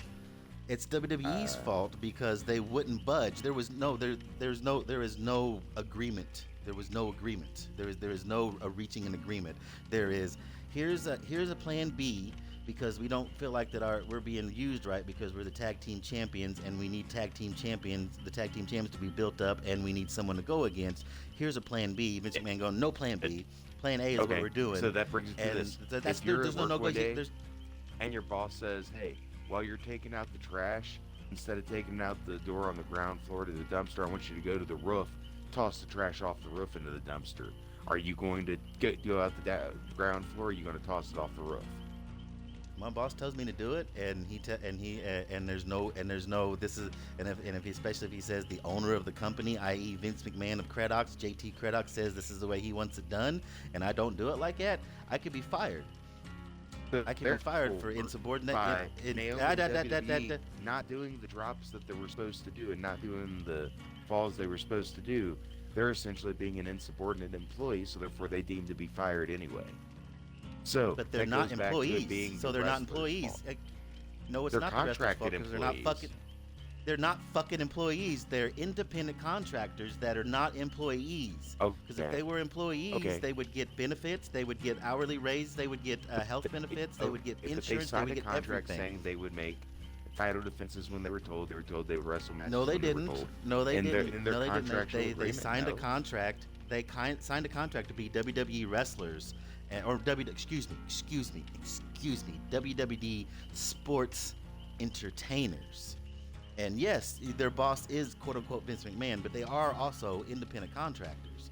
And the decision of their quote unquote boss caused a problem. Like in your scenario with my boss, if I was to throw that stuff off the top of the roof and then make a mess at the bottom, and then I get in trouble for the mess at the bottom, I was like, well, it's your fault that I'm throwing it over the top because that's the way you want me to do it. If I do it the way I've been doing it for the past 10 years, there won't be no mess, and it'll be and it will won't take any longer than what it has. And the boss is like, no, I still want you to throw it off the top and clean this mess up. No discussion, which is what Vince McMahon basically did. I want you guys to fucking, not be a tag team for the next month and a half, even though you're holding the tag team titles. And they was like, well, we got plan B and plan C and plan D, and instead of collaborating or maybe moving things around or whatever, the Vince McMahon was like, nope, we're doing it this way. And then that's when they was like, we're going to take our ball and go home because, at one time. Exactly, because if you're not at the top of the food chain and you're told by who is at the top of the food chain that you need to do something this way, and you don't do it, then says the person who's been fired. It says the person who doesn't do what his boss tells him if he thinks it's stupid. And trust me, there's been numerous times in work throughout the years that I've worked that I've been told by a boss to do something, and I'm like, well, hey, this is an easier way. No, do it this way. And you got to do it the way that the boss says. Yeah, but you're an actual employee, and also you cannot do it the way the boss says. You can just quit and go somewhere else, just like they was going to, but they can't because they don't want to go to AEW. But again, the reason you quit and messed everybody up, like if it was like a rush day or whatever, and you quit in the middle of the rush day because you don't want to throw the trash off the top of the building because it's stupid. That's not you quit because you're getting razzed for making a mess and doing it the way you're told to doing it, but you're still getting in trouble for making a mess, and the easier way and the unmessy way is the way you've been doing it, but your boss is like, no, we're doing it this way. It's the boss's fault you quit because he wouldn't listen to reason, and or change what is wrong with the situation. Just like in WWE, he apparently felt that the way that they had it was the way that he wanted it. exactly, and that's no way to run a business or anything. Just because the way you want something is not doesn't mean it's the way it needs. That's the way it has to be, or that's the right way for it to be, or the correct way for it to be. I could want. The thing about being a business owner, you get to have control over decisions that are made that make that company function. Yeah, and that means they have way too much power. And what Naomi and Sasha did was took the power back, and and speaking of the power, they again my initial point that has yet to be broken is he is the owner of the WWE, i.e. he runs creative. Nothing goes through him without him going, this is what we're doing that, or no, we're scribbling it out and I'm rewriting it because I think I can do it better. He could have easily, once he knew Sasha and Naomi were leaving, because they didn't leave 2 seconds before the match, they didn't leave 2 hours before the show, or they left like 2 or 3 hours before the show. They didn't leave right before the match during the show, 2 minutes before the show. They left a couple hours before the show once they realized nobody was going to listen to them and change, or at the very least, but no one had talk already to them. listened to him for the previous week or 2 weeks or however long it was. So, they Yeah, that's why they went. known That's why before they then went. that That's they were why they barking went. up a wrong tree. That's why they went. Yeah, that's why at Raw they went to John Laurinaitis at John Laurinaitis' office and was like, "Okay, this is what we're doing, right?" And John Laurinaitis says, "Yeah, no backing down." And he's like, "All right, here's our belts, deuces." That's 2 hours before the show. That was also the main event of the show, so that is at least 4 hours that you can come up with something that keep Nikki Cross and or Nikki Ash, whatever the fuck you want to call her, and Doudrop on the And like TV I said, I show, don't whether they're understand in the why they main didn't event. just make it a fatal 4-way. Yeah, whether they're in the main event or just in a different segment at the beginning of the match, just to give them TV time, because now you have a little extra time because it's not going to be a 6-pack challenge, and you got some time to fill. That is. They had that's 4.5 hours. They had at least 4.5, almost 5 hours to go. What do we do? What do we do? What do we do? What do we do? Instead, they procrastinated until it was like 3 seconds and like, Becky and Asuka. And they whatnot. went through and there was a couple of segments that you could tell were just being drug out to fill time And they as could've far as easily that went filled during time. the show. Yeah, and they could have easily filled And that- time with like either 2 more girls or just make it a 4-way challenge. And I feel they should have went through at that point. They should have flipped it and had the Lashley Omos in the show instead of the start of the match or start of the show. Yeah, but they. Yeah, because like I said, they had at least 2 hours before the show. They could have been like, all right, if we're gonna do that, do that, and then put Becky and Asuka first to start the show out with stars, and then the show with the big match. But that's just, and like I said, it's inadvertently their fault that they're not on TV, but it's not wholeheartedly their fault because it's not their decision to do something they didn't want to do. And they left because they tried to change it to where everybody still stayed on TV, but to change it to where, we don't want to win, we want this to happen so we can set up a thing with Nikki Ash and Doudrop. And Vince McMahon was like, no, not so much. Which was the straw that broke the camel's back, and boom. Which it didn't hurt Brock Lesnar too much, so. When Steve Austin walked out. Oh, again, yeah. So. Oh, there's been a bunch of wrestlers that have done it over the years. CM Punk walked out with the title, Well, it was in the negotiations. That was a bit of a storyline. Because it was. One of the articles I read, apparently Naomi, it's assumed doesn't have much time left in her contract. Oh yeah. I was wondering why So- she did that. Yeah. And like I said, I've never really been able to get behind Naomi. I couldn't get behind the Funkadactyls. I couldn't get behind her, and I can get behind. I can get behind her. once in a anybody. while. I mean, she's been with. her and Becky was fun. It's just because Becky was a nerd. Whenever the music was on, she would dance like a nerd. Better than that, but I like Naomi. One wrestler I can wholeheartedly get behind is fucking Nikita Lyons. I don't know who that is. in NXT.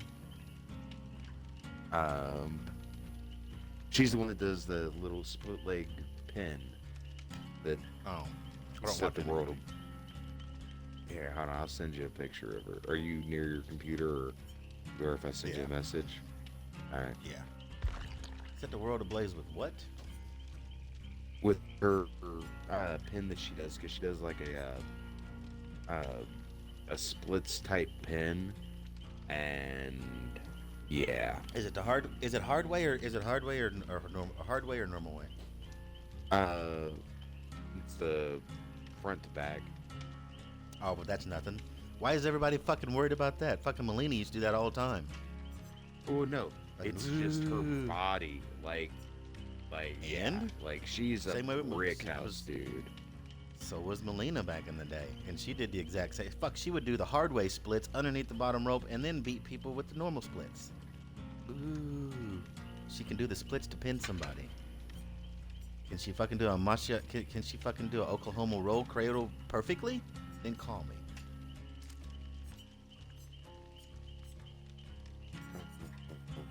Well, here, it'd be easier for you just to Google Nikita Lyons.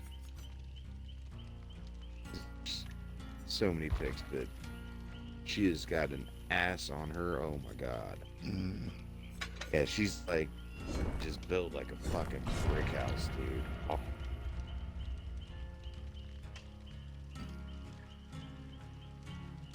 And she's like former she has some sort of martial arts background. Her in-ring skill is actually really good.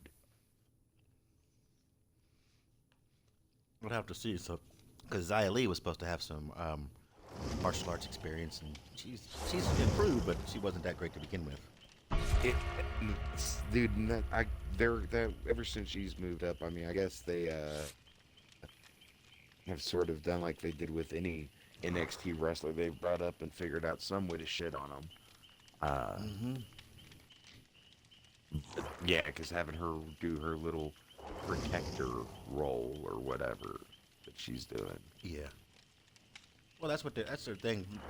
Vince McMahon doesn't know what to do with fucking people in NXT unless if it was certain ones. And now that Stephanie McMahon's stepping away, we're gonna see all kinds of crazy shit not go right. Well, and then I did also see an article where apparently Triple H is reassuming some of his NXT role. Oh yeah. Yeah. Won't be like it was. Vince McMahon's already got his fingers in it. Right. Yeah, and dude, like And I said, 90%, if 90%, if not all of the crew he had, except for maybe like I said, like maybe Shawn Michaels. That's why I said 90%, has all been released. Like everybody he had behind the scenes in NXT, just about has been released or moved up to the main roster as a wrestler. So there's like really nobody there except for maybe Shawn Michaels. The Road Dogg might be still there. I doubt it. but I mean, for me, yes, it sucks because I'm torn in the whole NXT 2.0 decision because the watching the product has sucked ever since the changeover. But the reason the product has sucked is because you can definitely tell where they've been transitioning more to where NXT is like a feeder program, you know, the training grounds, like it initially was set up to be, you know, to Yeah, where but that's where Seth Rollins came. That's where Seth Rollins came from, and he learned how to wrestle there. But he already knew how to wrestle as Tyler Black. Same with Daniel Bryan and all that. Well, Daniel Bryan came through NXT before it was a wrestling show. But also, they was doing that. There was also you're talking about really the fucking game again. And then what is it? They did bring up new star. What is it? It's just because Vince McMahon wants new stars, and he's looking for big meaty motherfuckers and But well, I mean, it's one of those blonde bombshell peoples. It feels now that, you know, unlike how for 2.0, NXT was almost more of a I'm going to use the word competitor. It was up there in the popularity of the competition with Raw and SmackDown. You know, as far as that went. Not really. Well, I mean, it was working its way there, but then now, it's definitely with the talent they have on it, the way they're running the program, it is definitely making it to where it seems more like the B show, you know, to where you're going to watch the AAA players on NXT and then watch your major league players on Raw or SmackDown.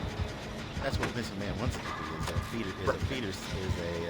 a actual developmental system that he can put people on It's TV. definitely went to that, which they are the goal that they had set for it. Because, you know, because there was one point, you know, 6-9 months ago that I'd rather watch NXT than watch SmackDown. Oh, I can imagine with all the people on it and everything. Yeah, people on it, you could actually feel emotions in the storyline, and not just like they were reading scripts off a fucking cue card. Oh yeah. Well, they knew how to do promos, and Triple H was down there running things and knew you know how to do a promo. And the same way with Shawn Michaels. Actually, they say he was really good at taking people's words and make it sound like his own. So he's probably giving them pointers about that too. There was a while back. There was a leaked script.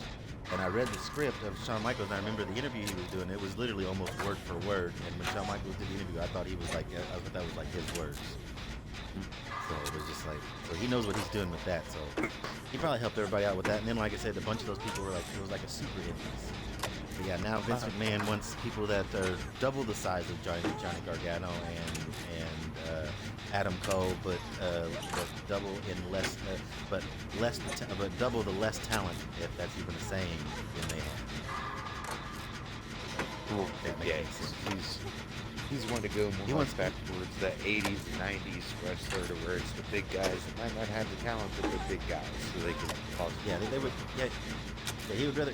Right now he would rather have Giant Gonzalez than Shawn Michaels when it comes to that style. Right.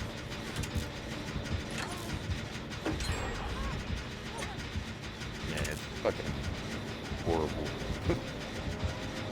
Oh yeah. But,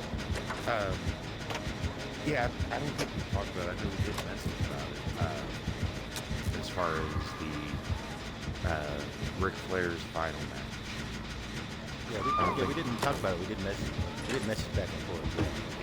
The final match is apparently supposed to be Ric Flair and FTR, which is Cash Wheeler and Max Hardwood. Oh yeah, I know who FTR is.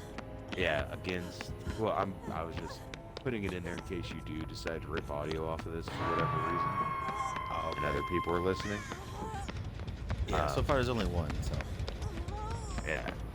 And then so you have FTR and Flair versus the Rock and Roll Express, Richard Morton and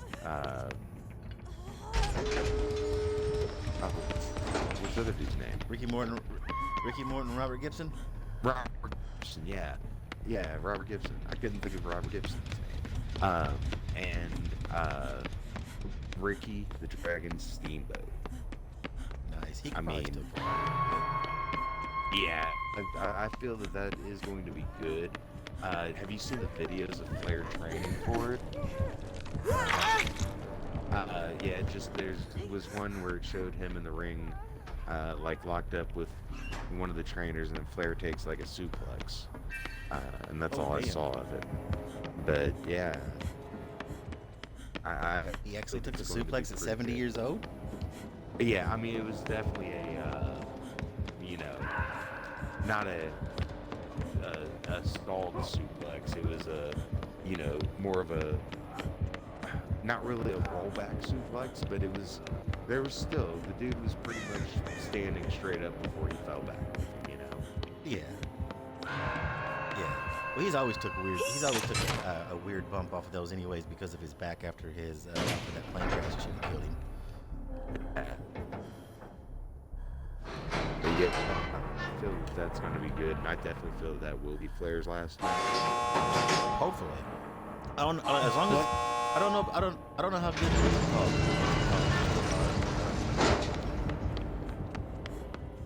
The Rock and Roll Express, but I can see FTR and Ricky the Dragon Steamboat pulling something out pretty decent. Right. Well, I want to say the Rock and Roll Express. We're doing some NWA stuff or something like that. Oh yeah, last I heard, Ricky Morton, either Ricky Morton or Robert Gibson retired, and the other one was doing single stuff. So he's coming back for Flair's last match apparently. But yeah, he was supposedly retired.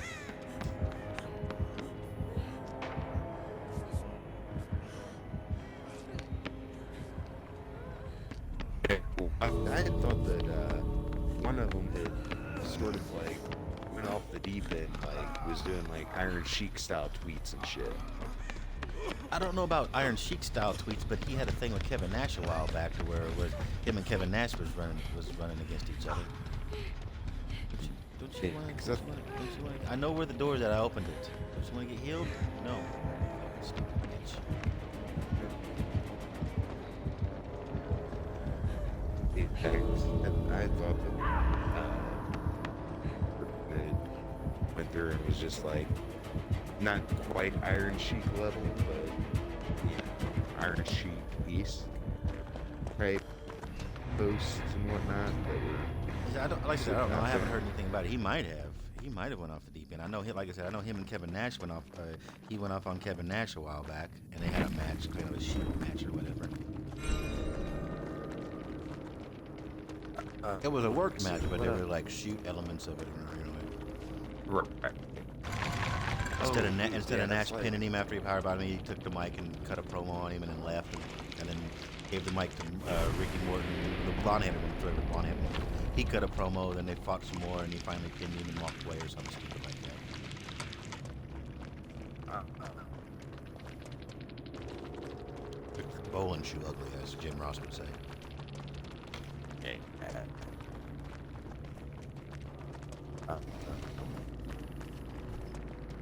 Yeah, you did hear about Cammy Sitch, right? Is she finally getting jail time for what she did? Oh, yeah. Well, she got arrested and charged with manslaughter. Yeah, that's what I thought. Of Because the she wrecked the car. 170-year-old that she had hit. Yeah. Yeah, because she wrecked the car while she was drunk and killed somebody, and they was trying to get her for manslaughter, and they did. Apparently, good. Yeah. Have you seen her? Have you seen her fucking mugshot photo? Yeah. That dude. She looks A, rough. yeah, A, she looks rough, and B, it looks like she's smirking at the camera, like she's like, yeah, you know, like almost like I did that. All right. And it's like, really, you're gonna smirk at the camera? This one might be a too soon one, but who looks better? Tammy Lynn Cinch in her mugshot photo that was displayed, or modern day China? I'd have to go after seeing that picture. I'd have to go modern day China. Yeah, that's what I'm thinking. That's bad. and I had like a mean fucking high school, like, oh my god, you know, I gotta get her picture off the internet and, you know, grow up to it, so to speak, type of crush on her back in the day, and now it's just like, ugh. I definitely always wanted to have some sunny times in my life. Yes. And hell, at one time when she was still looking good, before she gained all that weight and kind of got on drugs and meth, she was going around and fans could pay her. I think it was like $300, $400, $500, and she would meet up with them. Like they would meet up on Skype, talk about the payment, pay her through whatever, and then they would meet up somewhere and you could fuck her for like $300, $400.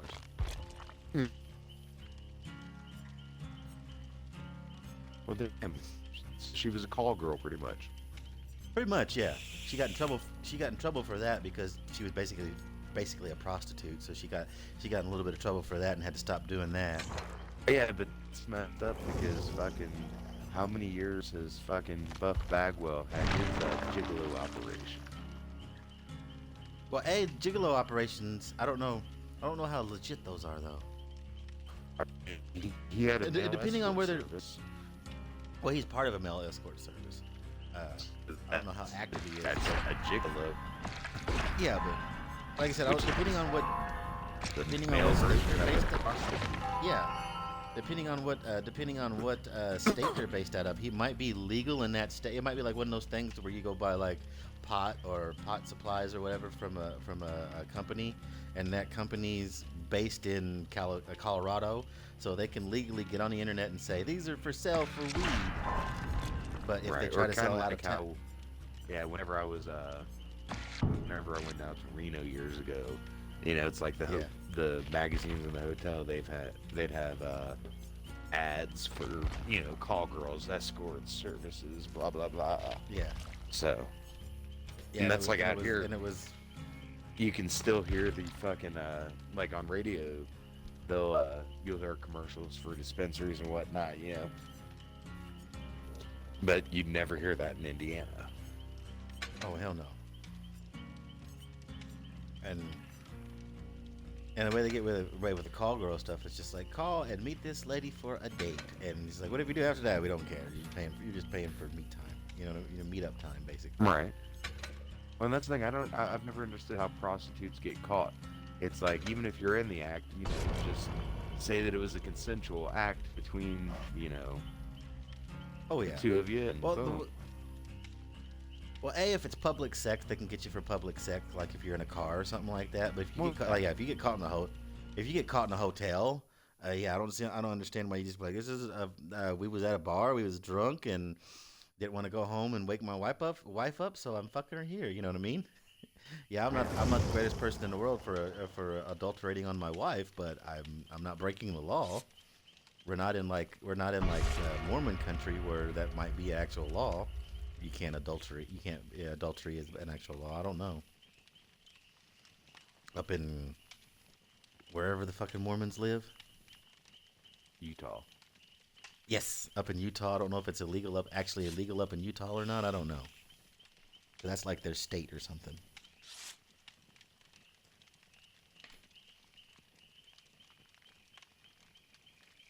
Because apparently Joseph Smith believed that's where the Native Americans were, and they were aliens or something. Or no, they weren't aliens. He believed that the Indians were a lost tribe of the Israelites, and thought the Indians were Israelites. As South Park said, dum da dum dum dum.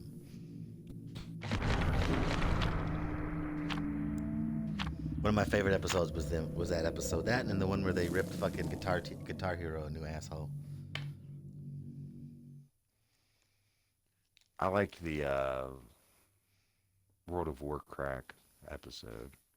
Yeah, if you weren't gonna say that was gonna be the one I said. I can't forget that one either, where they made fun of World of Warcraft. It's gonna be the end of the world of Warcraft. Oh, and then the internet one. That one was pretty fucking good too. That one was all right. Still not as good as the Guitar Hero one and the World of Warcraft one. Just because the Guitar Hero one, it was just so super ubiquitous. It literally, the day Guitar Hero came out here in town, they had like a little area set up at Best Buy, and people were playing Guitar Hero. Either it was Guitar Hero or Rock Band, one of the two. But it was a release of that brand, the Guitar Hero brand something. And there was people at Best Buy playing, and I come home from Best Buy after hanging out with Joe and buying some stuff, and that episode of South Park premiered that night as Guitar Hero, as that whatever version of Guitar Hero came out that day at Best Buy, or I guess around the country or whatever. So it was just like, hi, I just seen that at Best Buy, and then I watched the whole movie. Yeah. I watched it all the way through, and I laughed. Really, the Gideon Meat Plant, Gideon Meat Packing Plant again? Yeah, it was hilarious. And then the World of Warcraft one got me because I was hanging out with Michael a little bit at the time, Michael Bryan, and he was really into World of Warcraft at the time, trying to get me and Joe into it. And I happened to watch that episode and laughed my balls off.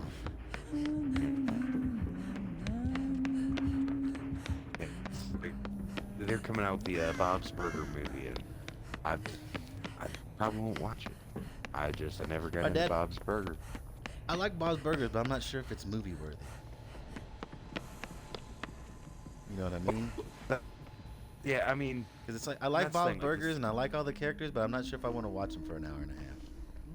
Now maybe if they would have done it, maybe it would have been more palatable if they would have did it like they did a Family Guy, to where Yeah, you did it know, episode-wise? cut into 3 episodes. Yeah.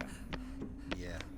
And then release the quote unquote movie as a quote unquote premiere on DVD, and then you could kind of do the meta thing they did with Family Guy, where that's where you first realized it was a TV show. You know what I mean? Where they had the whole family go to the premiere of the movie and everything like that. Yeah, there's no gins downstairs. That's silly. Man, one show that started up recently, it's funny as fuck, is Welcome to Flatch. I've never heard of that. It's on Fox. I want to say it's on like Wednesday or Thursday nights. But basically, it's like Fox sent a documentary team to a small town to make a show about living in a small town. Yeah, I've seen that. I've never watched it. I was wondering if that was any good. Yeah, no, I didn't know that was called Fletch or whatever it was. Yeah, Welcome to Flash. Yeah, I've watched every episode. I think it's funny as fuck. And actually, one of the coolest things to me is like at the beginning it'll have like a little opening quote or factual tidbit or whatever on town, and then it'll show the population. And just watching the population fluctuate, up or down. Like, oh, a couple people died. Oh, a couple people were born. Nice. Yeah, that looks like a fun, like a little fun show. It's funny. It's a little dry humor. Ooh, I'd probably love it. Then. I love my British dry humor. And the chick on it, like, she reminds me so much of Melissa's friend Tony.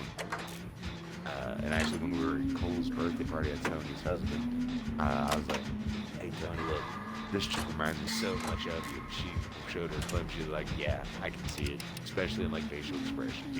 Yeah. Nice.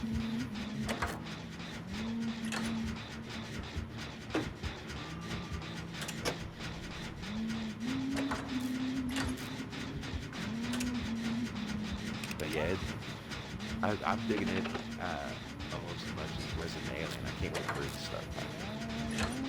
I've never seen that or heard of that. Resident Alien? Resident Alien. It has Alan Tudyk. Is it like in it? Almost sounds. Is it like an alien on Earth or something? Yeah. So yeah, so it's an alien that came to Earth and ended up killing the guy, taking over his body. Well, the person he killed and made disappear essentially was the town doctor. So the alien has to basically, he's the town doctor. So that's where the resident comes from, as far as, like a doctor. And then he's an alien. But yeah, they're on the second season of it. And dude, that show is hilarious. Like, you remember when we were kids, do you remember the Amelia Bedelia books? Yes, but I don't think I ever read them. So it's like, they'd be like, hey, throw the trash out. So she would take the trash bin and like throw it out the window instead of, oh yeah, taking the trash. Them jokes, taking everything. So just imagine, like, there's an alien that doesn't know the idioms and stuff that we use. So it's basically a updated. So it's basically a darker, updated version of. But that's exactly how Mork was. Yeah, I could definitely go through and see that. It's just Mork. Mork didn't have to kill anybody. It sounds like a mixture between Mork and Mindy and my Martian, or my favorite Martian, or whatever it was. Martian.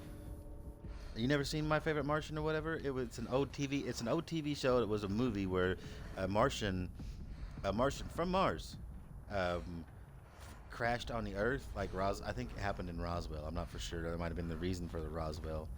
It might be the reason for Roswell. But either way, in the movie, either in movie, TV show. But either way, it's basically that what you just said, without the alien killing somebody and taking over their body. If they just come to Earth and they either have technology to make themselves look like Earthlings, or they look like Earthlings enough that they can fool people, but they got like antennas they gotta hide on top of their head or something. And it's basically the same thing, a fish out of water story. Yeah, and to me, the funniest part of the show is like to try to catch, to learn the human euphemisms and idioms and whatnot. It's like he'll watch TV, but then he'll go through and learn some of the stuff that he saw on TV. He'll use it, just not quite the proper context, but Yeah, it makes enough sense to where you would think that, okay, this guy's just a little off his rocker. yeah. It is funny Or as if he fuck. does it with like a bit of an, or if he does it, if he can do it with like a bit of an accent, he's like, oh, it's just the accent making him sound stupid. Right. But yeah, And that sounds like it's a like mixture between My Favorite Martian and Mork and Mindy with a little bit of death sprinkled on top. Like if Mork had to kill somebody to look like if Mork had to kill Robin Williams' character to look like Robin Williams' character instead of or looking like a human being, or having the technology to look like a human being that looked like Robin Williams. Yeah, that's the show. I've told Joe he needs to check it out too because it is just funny as fuck. Oh yeah, it sounds like it. Kind of like the old, because you said take things super literal, kind of like that joke in Three Stooges where it says separate two eggs, and he takes two eggs, pulls them apart, and then sticks them in the turkey. Yep. Yeah. Dice two potatoes, picks them up. 7. Oh man, pushes them in the turkey. Pretty much. But yeah, Hey, look, they want some canopies. They want some canopies in there. I don't know why they want a can of peas in here. yeah.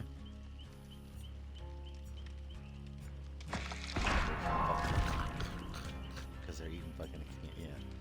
That stuff's it's like old Three Stooges jokes and stuff I like watching at Benny Hill. Big Monty Python fan, so I know I love that dry humor.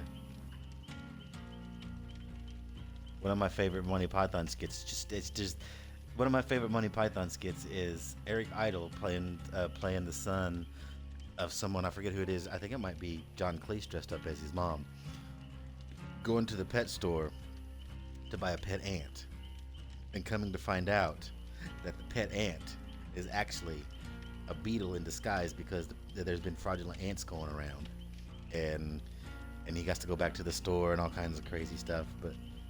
And then through the whole TV, the whole house, there's the house full of TVs, and as he's leaving to get his money back at the end of the skit, his mom's like, "Get us another TV." So if it's that type of style, that's good stuff because I like one of my that type of stuff, one of my favorite quotes from the show. The alien's name is Harry, and Harry says, "I do not understand why humans celebrate their births. Everyone who is alive has been born. It's not special. A birthday party is just a participation trophy." Yeah, pretty much.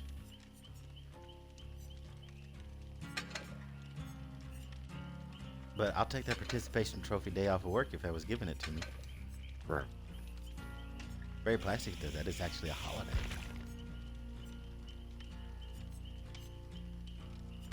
I'd rather work for Berry Plastics than work for fucking the coal miner people. I love how they try to manipulate people in those commercials for the coal miners.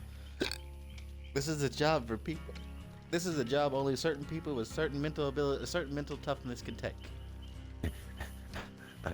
Another one of the quotes is Ben, who is the I want to say he's the mayor of the town.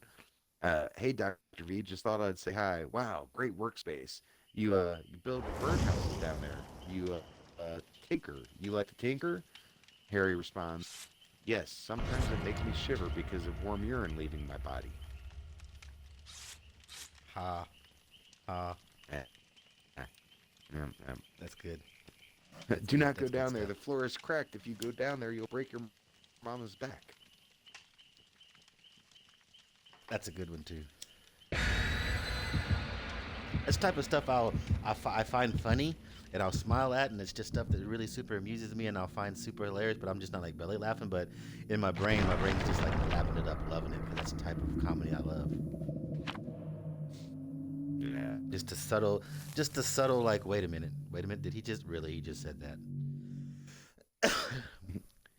Someone told Harry, "You need to leave. I'm not letting you take my child." Harry responded, "I could rip your arms off." Yeah.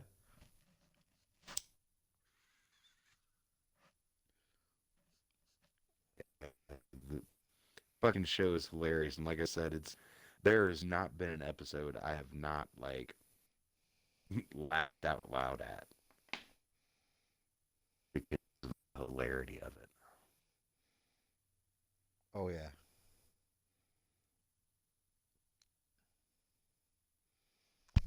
Speaking of funny things, I still can't get over what Sting did to Kyle O'Reilly. That was fucking great. Uh, I Chair forget what shot. he did. Oh yeah, the throat. Yeah. Yeah. I don't know if he meant to have the chair turned around finally where somewhere besides fucking the Gideon meatpacking place. I don't know if he meant to spin it around and throw it to where it would where he would donut it around his neck and he just threw it the wrong way, or he was just like, I gotta do something, catch. You know what I mean? Yeah. Yeah. I mean, the chair backwards was just like,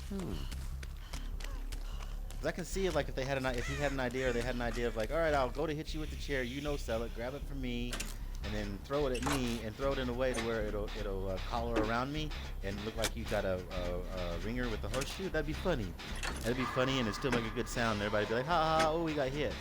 And either Sting forgot to spin it around, and he was just like, fuck it, I gotta throw it, or because I'm gonna get super kicked, or he just didn't know what to do with it. Them super kicks were terrible, man. I don't know what it is with the Young Bucks here lately. I'm starting to really not like their wrestling or their any stuff. Oh, Freddie! I didn't know it was Freddie. I didn't mean to change the topic back to wrestling. yeah. Well, that's the thing. I mean, they haven't really been since Omega's left. Like their schedule is lightened up quite a bit as far as them. Oh yeah.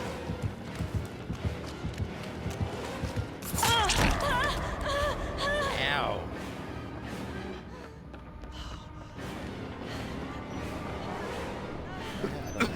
So I mean, that kid was harder because they're not performing as often as they were. The Undertaker used to only perform once a year, and it was the match of the year 90% of the time. And he's like double their age. Yeah, but the Undertaker, the Young Bucks are no longer.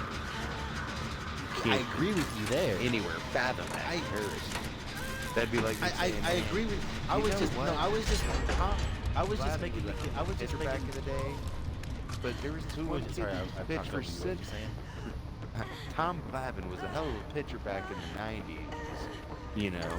But I think that you know, maybe I don't know, some local high school kid should have been able to, step into his shoes and fall down.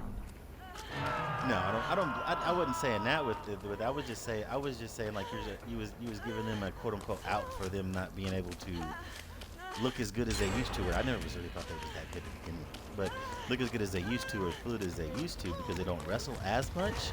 And I was just making if that's the case, if that's the case, ring rust is the reason. Then the Undertaker used to wrestle once a year and be fine. And he had way more injuries than they probably will ever have, and all kinds of stuff. Yeah, but yeah. But if you want to go that way, how about I can't think of anybody that's on a light schedule that's not better than him. Or if you want to talk about time away, what about CM Punk? What about CM Punk? He was gone for 7 years. His first match back was a fucking banger. Hey, but he did do some MMA training in the time where he actually did some training. Yeah, but that was MMA fighting training, and you got.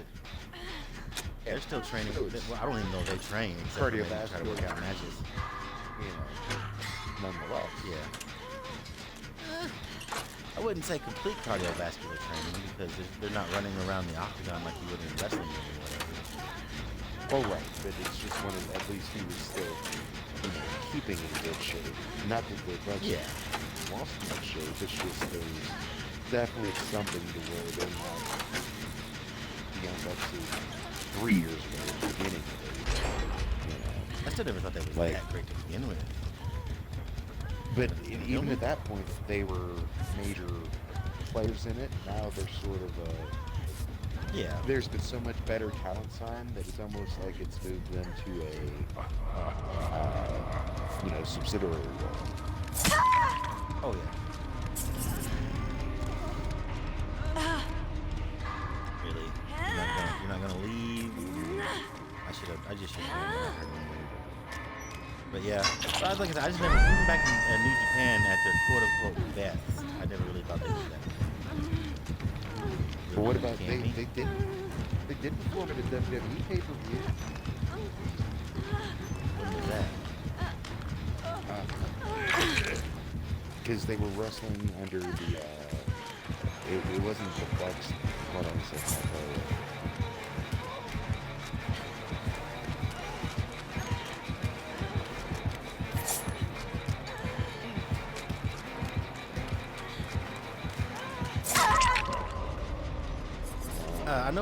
I know in TNA they was Generation Me, and that was their best working match.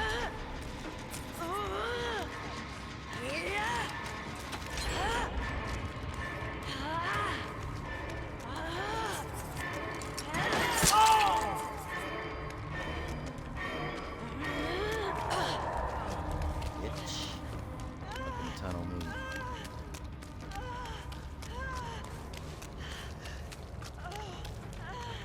Fucking crack team over here, that is nice. I don't know what they was in WWE, but I know they was. You mean them in the WWE? You mean the Hardy Boys?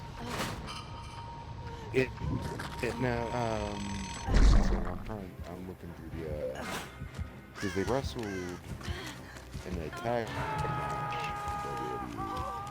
WWE. It was still like, and it was at a paper. There was some countdown thing I was watching, and it had them.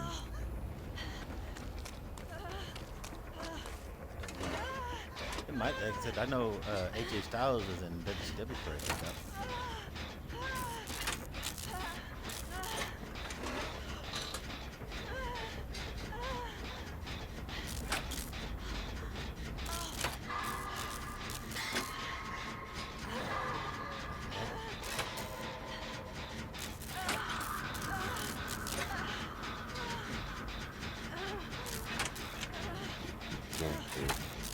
Ricky Page.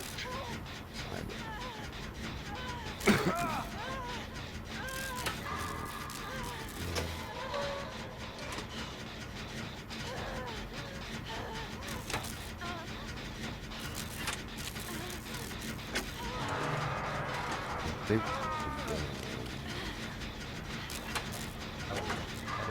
Had to be before TNA, I believe.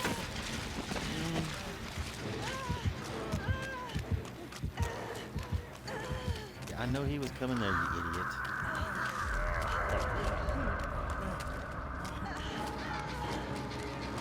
Why are you following me?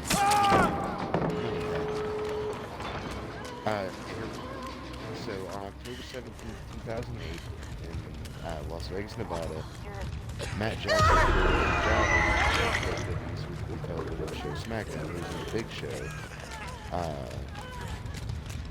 I can't remember what the fuck, and then they had a tag team match. The Young Bucks on October 28th, edition of ECW, the Young Bucks portrayed Triple H and Shawn Michaels in the segment, and they were laid off on Morrison and The Miz. Yeah, okay, so that's why nobody recognized them, because they was dressed up like two of them peoples. And I forget what they fucking, because there was some tag match that they were wrestling in WWE. I'm not finding it on here.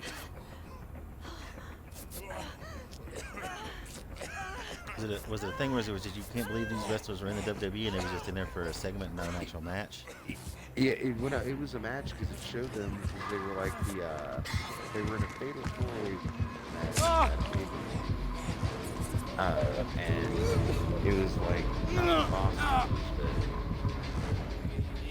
but they were using some name other than Buck.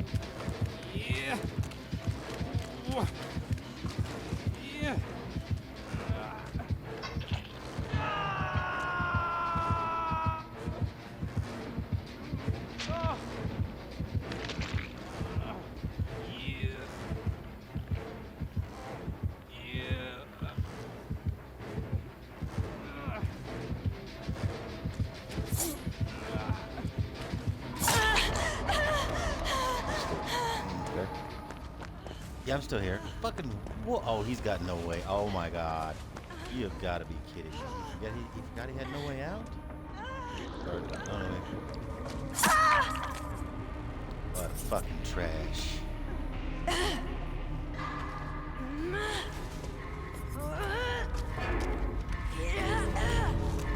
I'm still here. I was, what you call it?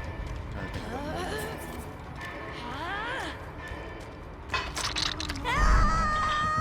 But yeah, I don't.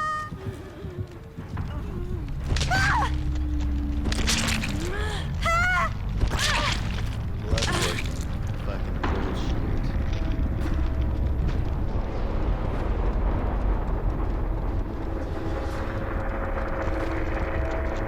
If I can get good perks like that, yeah, it's nice to get nice to get a bullshit 2K every once in a while. I did it before just so I could actually have a match. But... Ooh, I still got a pip off of it, so okay.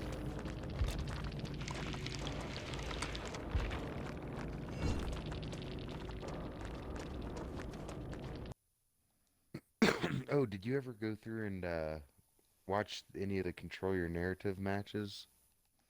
No, I forgot what they were, and then I haven't. I found them once I realized what they, because I was thinking Combat Zone Wrestling or Combat Wrestling, and that's like a Swedish wrestling thing. So I was Yeah, like, that's not right. yeah, And then I remembered it was Control Your Narrative because I was trying to think of the letters, and then I looked them up, and then I never did check anything out. yeah.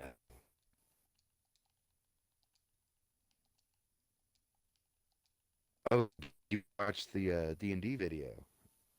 Not yet, no. Okay. I totally forgot about it, to be honest with you, because it's on here. But yeah, I got to watch it on. I can watch it on YouTube too. I can watch it through. I have to watch it through here, or I can watch it through here.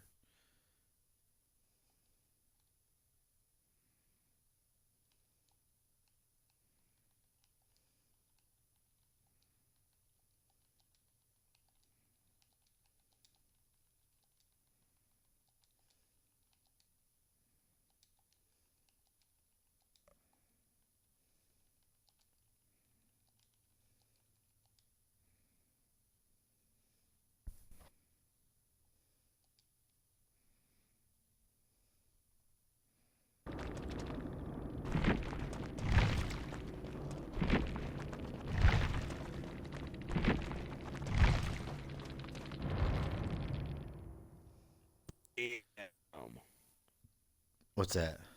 I'm guessing that was recently, uh, 21 years or 21 hours ago. Someone posted a video of Joey Janela, and I can't tell what organization that is, but Probably his he organization. lights Probably Barroom Wrestling. maybe, but it's like he lights his boot on fire, super kicks a dude, and then can't get his boot to go out, and it's like it's soaked through and got a sock. So it's like he pulls the Yeah, boot off, and his sock is still burning. yeah, he was. I was never a big fan of his either. I always thought he was a bit of a dumbass and kind of too jelly looking to be fucking a wrestler. His shit never really impressed me. He did everything else. He did a lot of things like a lot of the other people's, but not as good as a lot as most of the people's that he did stuff like. Kind of like Joey Ryan. Whenever I finally watched him wrestle, it's like, really? People think he's Yeah. good? And then I also heard he was a fucking scumbag. So fuck him anyways. Who? He was caught up in Joey that or Joey Ryan. Which one? Both of them. Oh. Both of them really. More Yeah. Joey. Joey was more of a. From what I understand, Joey did more of a, like, you know, if you want to wrestle for me or whatever, you gotta play with my dick or whatever, making people, you know, he had more of a untold past, so to speak, about how he would treat certain wrestlers and certain female wrestlers and this, that, and the other. Where I think Joey Janela just got in trouble for being shitty to his girlfriend or something. They tried to get with, like they tried to get Matt Riddle for a while back or whatever, because apparently he had an affair with someone, Matt Riddle did, and then that person, after the affair broke off, tried to say it was an inappropriate affair. Matt Riddle was like, "You was down for it. I don't know what you're talking about." And he admitted to the affair and everything like that, but he's like, it was consensual. He's like, I fucked up because I had an affair, but it was consensual, and she's old enough, so leave me alone. And apparently his lawyers and WWE was, I guess, looked into it or whatever, and I guess he got off the hook. So from what I understand, McDivitt can get just about anybody off the hook. Okay. That's why there for the longest time. It's basically he got in trouble. Well, no, he didn't get in trouble for the same thing as Velveteen Dream did, but it was there for a while. A lot of people was like, they're not Velveteen Dreaming it anymore. yeah, because I heard it. Yeah, I heard he was messaging underage kids and sending them like crazy pictures. He tried to say he didn't know they was underage, but still. WWE was like, nah, we need to get rid of him. And I was starting to like him, like his character, the way his character was going, and how he was kind of the prince of NXT, because he was like, kind of had like a Prince Jimi Hendrix vibe to him. Just kind of the way he acted and whatnot. And I was getting on board with him, and then come to find out I don't want to call him a pedophile, but he's sending inappropriate pictures to fucking teenagers, so, you know. I don't want to be too mean to him, but, you know, he did what he did.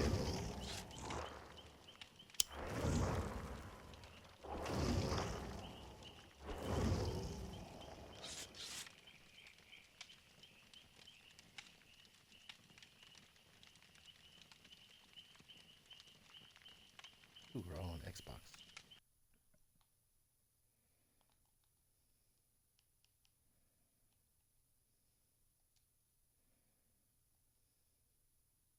Man, there's this fly buzzing around, and it's annoying as hell. Oh yeah, flies are always annoying.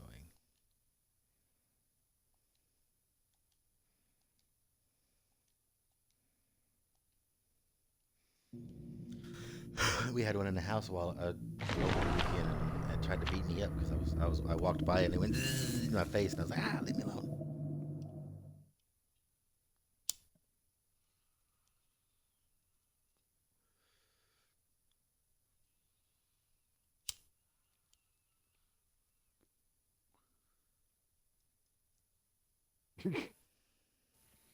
What's that? Bitches call me Little Caesar because I got crazy bread but low quality meat.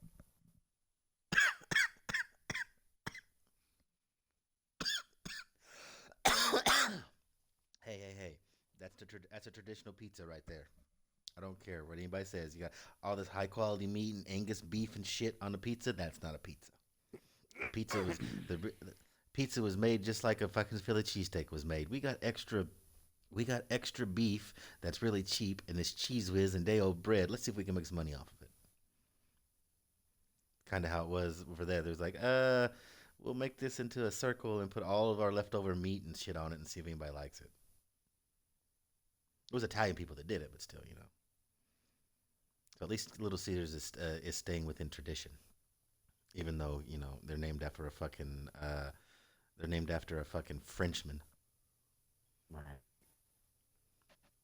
Or no, yeah, Caesars was French. I was thinking of Napoleon, but they're both French. No, Little Caesar's Roman. Oh, well, okay, Roman. Close enough. Especially back in those days. They're both in Europe. And yeah, who really knew who owned what land at that time? Yeah, back in those days, back in those days, I might be right. If you're talking about like 1616 or something, Rome might have been owned by France. Or France may have owned Rome, one of the two. Probably Rome owned France. If that was the thing back in the day. I keep wanting to say owned, but Rome owned just about everything. It was the Greeks and the Romans were like, I want that. No, I want that first. No, I seen it first. No, I seen it first.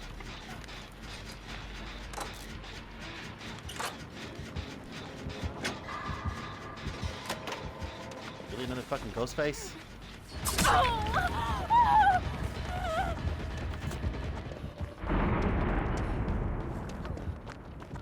Really? You didn't see that person there? Really? You're just gonna let that motherfucker... You're just gonna let that motherfucker do a totem?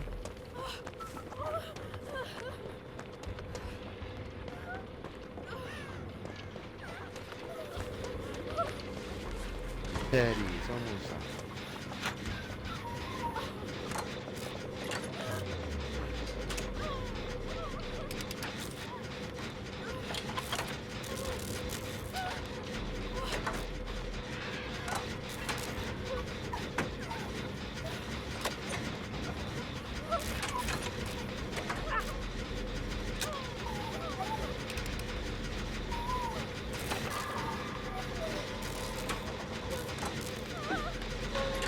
Well, alright, I'm gonna hop off of here. It's not the bells flying saying, hey, it's my job again. So, yeah, you'll probably be off by the time I get back home, but Probably if I'm getting ready to jump off. only 2 an hour. Yeah. Can't believe we got into a big giant discussion / argument over Sasha Banks and of all the two people. Oh, yeah, well, I mean, that is sort of the biggest, item going on in the wrestling world right now, so. I can see over Sasha Banks. I like her. I think she's a really good wrestler and find her super pretty. But Naomi, she's pretty, super pretty, but she's not the greatest wrestler in the world. So. Yeah, and I've never been behind Naomi. Like the Funkadactyls, I couldn't. Yeah, Funkadactyl is the short girl with the what was her name, Cameron. I liked her more than I liked the other girl, but I heard Cameron was a bit of a cunt. Yeah, I was never a fan of either of them. And Sasha, I just like the way Naomi was at first in NXT, but then she grew on me. Yeah. That's how it was a little bit. What got me was her match with Becky Lynch. That time we was looking for Charlotte and Natalia. Fuck. And we found those two instead. And then her matches with Bayley, the Iron Woman match, and the one before that. Yeah, it'd be nice for Bayley to come back. Oh yeah, well I heard she had a Achilles ankle injury, so yeah, she's probably making sure that's good and healed, because that can be a career ending. Gotcha.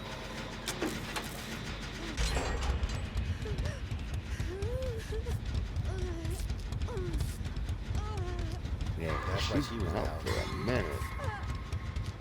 Yeah, she got hurt like in December or November, right around WrestleMania season, the beginning of that, and it was like she's gonna be out for like 6 or 7 months because of the because it's an Achilles tendon tear, and it's just like, well, fuck, she's missing WrestleMania.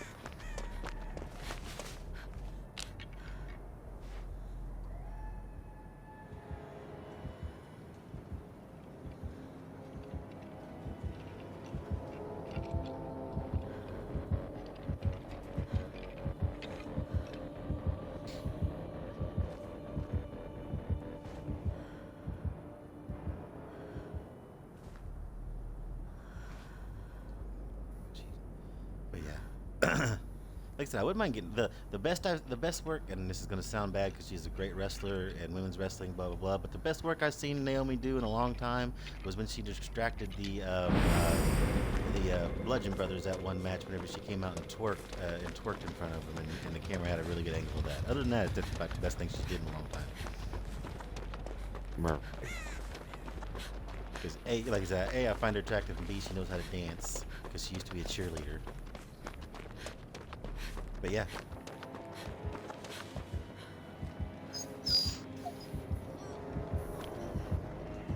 Yeah, do you think AJ Lee will ever make a in-ring debut? If she does, it'll be in AEW, but I don't know. Right now she's right now she's what is it? CFO or COO or someone high up in the corporate part of WoW Women in Wrestling. Because she was part of the I don't know if she was trying to get her or but she was part of the big press conference between for them whenever they got Tessa Blanchard and was kind of building WoW back around Tessa Blanchard. And then she decided to be a bitch.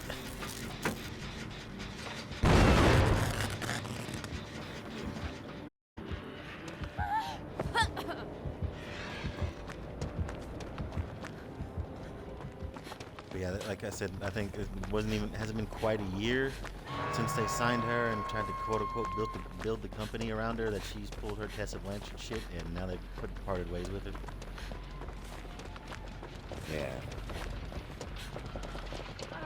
I don't know what she exactly pulled, but from what I understand, she was just being a cornball. There we go. Someone got it. You know how Tessa can be. You know how the reports of Tessa can be sometimes. Yeah. She has to be pretty. I don't want to say bad, but she has to be kind of bad if in a company where her father works, she can't get a job. You know what I mean? Right. Yeah, I mean, and I don't even know if Holly's still in AEW or not. I don't know. I don't know if he's still with them or not because they're looking for a new manager. Yeah, well, so that's the thing. So yeah, it was several months ago. Whenever they they fired Holly manager. There was even several hints through tweets and on screen about them reaching out to Bret Hart. But then yeah, I heard about that. Last week or the week before, I read that Bret Hart has essentially signed a Legends contract with WWE. Well, yeah, he can't do much of anything, man. I was thinking after this Flair match, maybe Flair go from one 4 horseman to another 4 horseman. But that's the thing. Maybe that'll help. Maybe that'll help wedge. Charlotte Flair from the WWE because they've been trying to do that for the past 2 or 3, or at least the past year or so. Yeah, but she just signed contract like a couple months ago. Yeah, I know. Did she? Was it a couple? Did she resign? If she resigned, she's gonna probably be there for another 5 years. So she's probably not going anywhere anytime soon. Unless she tries to pull some shit, which they're not going to let her go. For fear of her going to AEW.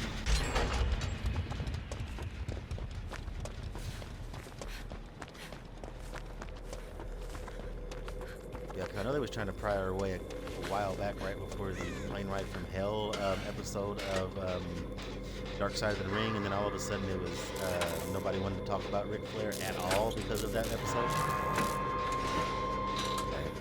It was like all of a sudden Ric Flair became post non or whatever that fucking saying is, post non gratis or whatever. It's like we want to talk about Ric Flair. Ixnay on the hombre with him. No.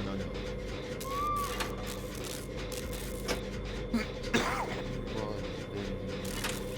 it's nobody's. Well, they didn't get picked up for that third season. They were looking for other people to. Vice didn't pick him up for another season. No, because of all the controversy that last season brought. Because, JR had said that he wasn't going to associate it with them anymore because he felt like his words were taken out of context, essentially. You know, and the way that they did the editing and twisting of it led to not what he was leading to say during some of his commentary. Yeah.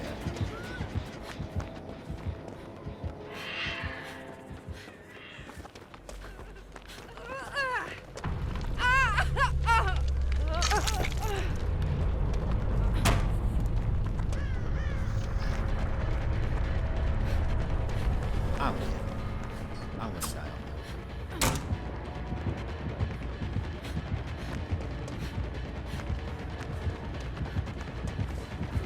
Oh, you double backed on me. Well, there is no pallet in here. No wonder you double backed on me.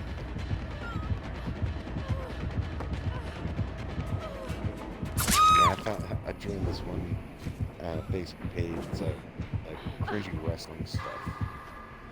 Yeah, tell me about it. God, some of the stuff on there is just like,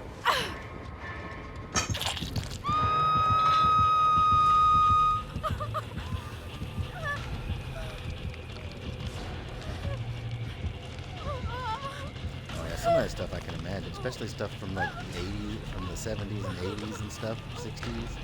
Just some of the stuff, even from the '90s.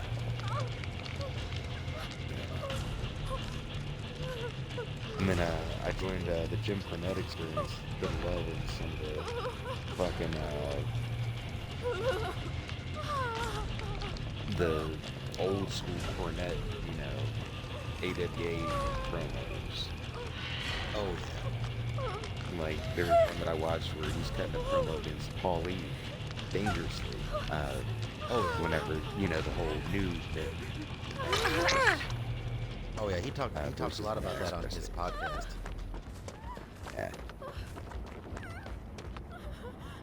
Oh, then the page I joined recently.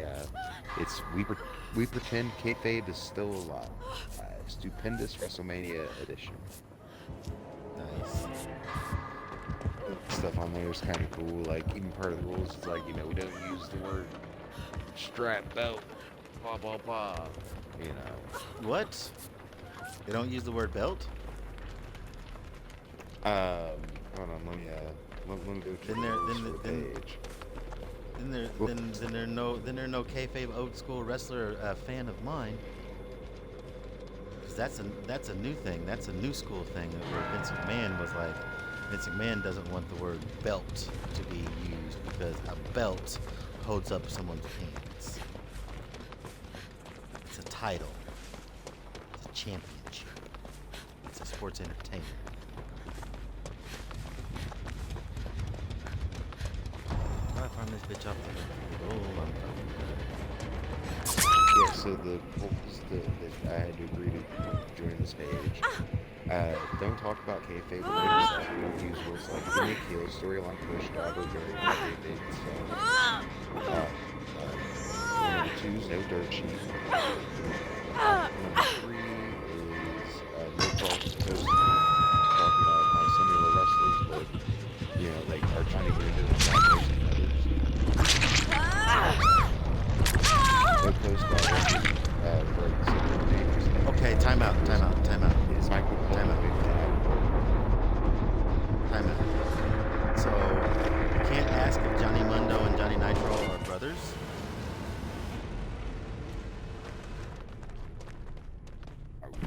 I mean, that's kind of the name, I feel.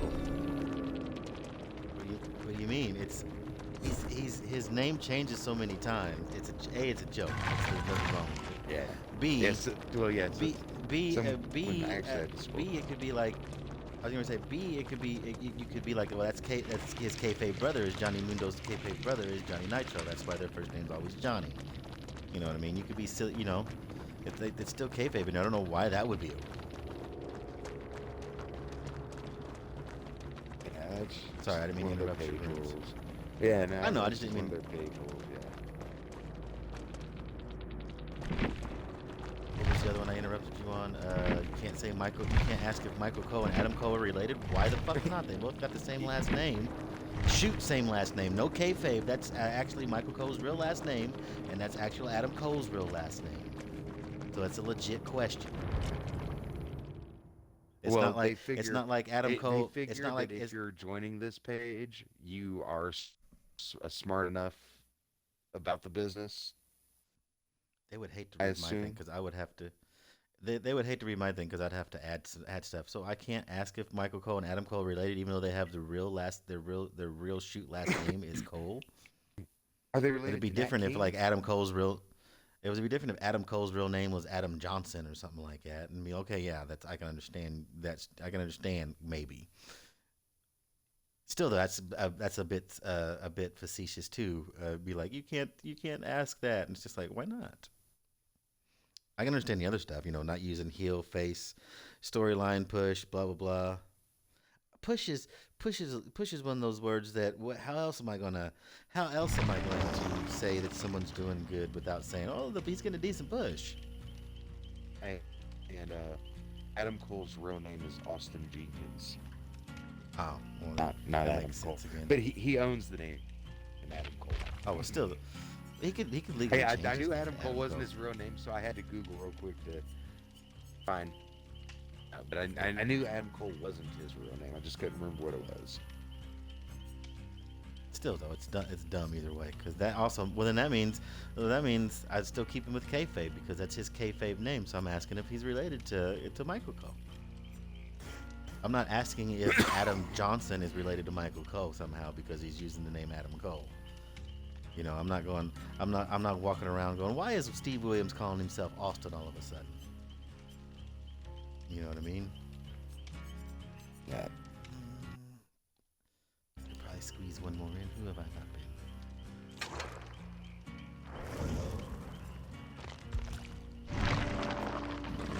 been? Excuse me. That was a. I don't know. Some of the rules seem a little. I'd have to question. I don't know. They seem a little. I don't know. They just seem a little. Oh, I can't think of the word. I can't think of the word. I want to say far-reaching, because I understand what they're trying to do, but it just seems a little. What you said, innate or inane, and a little. Yeah. A little. I don't want to say a little too far because they are keeping with the old school kayfabe and blah blah blah, but I feel like that just the way the world is and the way people are and the way wrestling is nowadays. Some of those like I can understand not saying heel or babyface and like if you're talking about Adam Cole, well he's the bad guy in this. He's the bad guy. Adam Cole goes against the good guy, Aleister Black, or I don't know. I know he's not a good guy, but that was the first fucking name that came to my mind. You know what I mean? Can you get away with saying that because that's basic. That's what I used to say before I knew what face and heel meant. I mean, I would assume so because you're using, you know, Mark's term still as far as it goes. Fans, because that's what I used to call it when I was a kid, and I was like, yeah, Hulk Hogan is a good guy, and Andre the Giant's the bad guy, and I hate Andre the Giant because he's a bad guy. He turned on Hulk Hogan, or whatever, you know what I mean? Right. And then when the bad guys were being bad guys, oh they're being dicks and stuff. Now I'm just like, oh they're healing on them, you know what I mean? And it's just like, well, I want to go to the game again.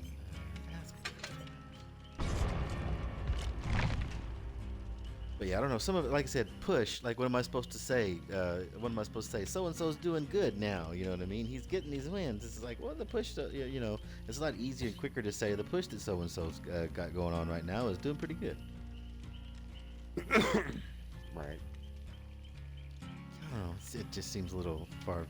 Especially the way certain people talk. But yeah, I can see no dirt sheets because I can give a shit about dirt sheets. I don't care too much. I use the dirt sheets for news. That's all I do. I let other people read the dirt sheets to me on the internet. Dave Meltzer reported this. That's all I get from the dirt sheets. I don't subscribe to him or listen to his dumbass podcast. Yeah, it's like, I mean, I used to not pay attention to dirt sheets, but within the last couple years, I've definitely paid attention to them. The funny thing is, everybody talks about dirt sheets. The wrestling magazines that me and you used to trade, not the WWF magazines, but the wrestling magazines me and you, like PWF. me and you used to, the PWF Insider magazines and the Wrestling Illustrated and stuff like that we used to get. I think Wrestling Illustrated is and was still kind of in kayfabe, so you could still read that as a fan and not get too exposed on things. But yeah, I used to run around with PW Insider and Wrestling Illustrated and other runs like that they were actual dirt sheets, and we used to watch and read. I used to read them dirt sheets all the time, not knowing what they was. I was just keeping up on wrestling. Right. But I think I would get a hold of the ones that were actually kind of kayfabe, or that would just, except for, like I said, I think PW Insider. Sometimes I would read that, and they would say some stuff that I didn't understand, so I just kind of breezed over it. Yeah. Because they were the ones where I found out that Scott Hall used to wrestle for WCW and had a fucking porn stash.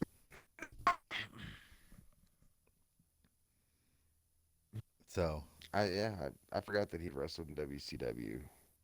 yeah, it was a match against Flair or something like that, and then there was an interview with him talking about how he started using his finisher because in the thing it wasn't called the Razor's Edge, it was something else, but he was still already using it, and one of the reporters asked him why he started using it, and he basically told the same story Jake the Snake tells about his. He just tried it in a match basically, and it got him the win, so he just started figuring out how to use it right. So you can tell that was in like that was kind of in kayfabe or whatever. Yeah. But yeah, we used to read the dirt sheets back in the day and didn't even know there was dirt sheets, because every time I'd listen to these podcasts and hear Jim Cornette or anybody else talk about the OPW insiders and not Sports Illustrated but Wrestling Illustrated, I'm like, I used to fucking read those when I was fucking in middle school and third grade and shit. Yeah. Yeah, but you just didn't know they were dirt sheets. Oh yeah, well that goes to show you, if you don't tell somebody that you're reading insider stuff, they wouldn't know they were reading insider stuff until it was told. Legion already again. So, all right, man. Well, I'm hopping off of here. I'm sure we'll check at some more later this week and hopefully have some updates or whatever on topics that we did speak about. Oh yeah. Maybe we'll find out if they're going to actually release Naomi and Sasha Banks, which would be silly. Well, both of them have removed their WWE handles from their Twitter. Yeah, but from what I understand, they're still employed by him because as long as they are under contract, WWE's not going to like release them and let them wait out like a 30 or 60-day thing just to go to AEW. They're going to like sit on them like they did Ali. Brody Lee, yeah, like they did with Brody Lee, or like they're doing with Mustafa Ali, or anybody else they don't want, or anybody else they don't want to get rid of. And if Naomi or Sasha Banks has any like time away that they was away for like any injuries or anything, that's going to get tacked on into their contract. So let's say they have like 2 years left, and then let's say Sasha Banks was off for 6 months last year because of an injury, or she had to leave because of mental problems, mental anguish or whatever. They'll tack that on to the end of her contract. So now she has 3 years and 6 months now instead of just 3 years left. Yeah, well, and see, that's the thing. To me, that wouldn't bother me because I'm still getting paid. Yeah, but with someone like Sasha Banks, especially even Brody Lee, he was just like, get rid of me so I can get used somewhere. I hate sitting at home not doing nothing, but I'm like you. Right. I'm like you. If they're gonna pay me to sit home and not do nothing, I'm gonna sit home and not do nothing. Yeah, I mean, if you're making 6 digits a year to get sitting at home not do anything, fuck yeah. Yeah. I mean, I understand it's gonna get boring, but still, that's when you find a hobby. Start making cabinets. Oh yeah. Start metalworking. Buy you a 3D printer and build an entire room out of it. Something, Yeah, something. Get into video games or something. I don't know if Sasha's into video games. She could, if she was in. Oh, they've laxed that, so she could. I don't know. They might try to fuck with her, but she could get on. She could get on Twitch and make money through Twitch and stuff like that. Shit. Yeah. So. All right, man. Well, I'll let you later on. Alright, later.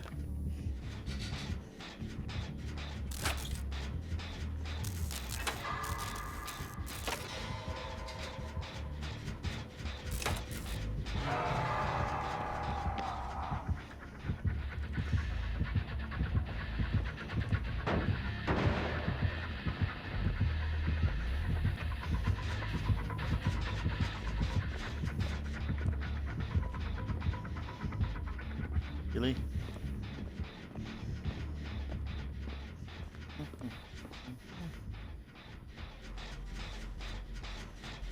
Picking my gym up here somewhere.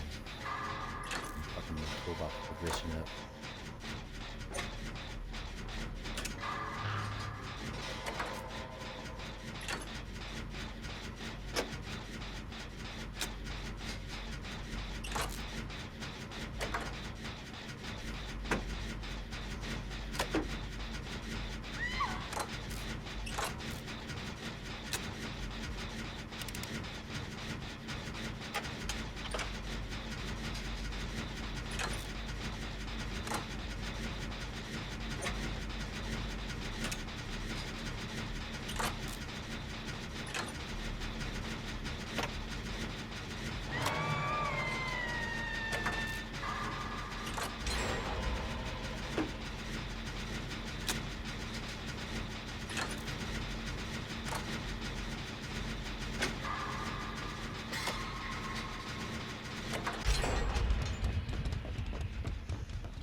Really? Are they gonna be dicking around up there, and I'm gonna be able to knock these last 2 gens out?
Sweetness. That one.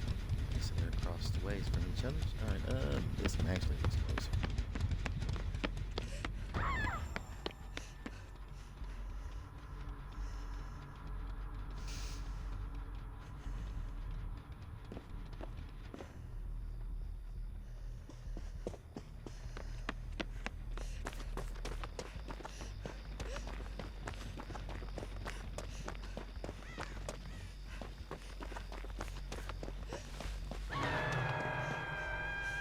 Where is she at?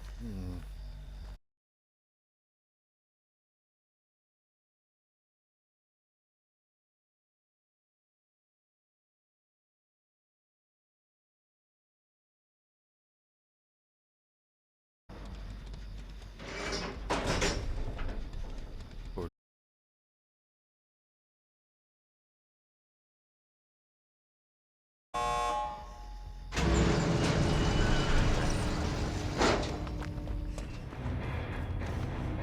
bye.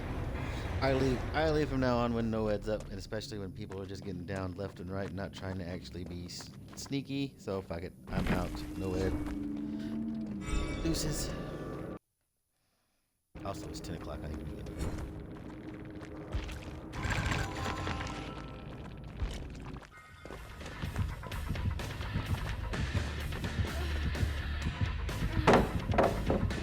Respect the fuck out of that.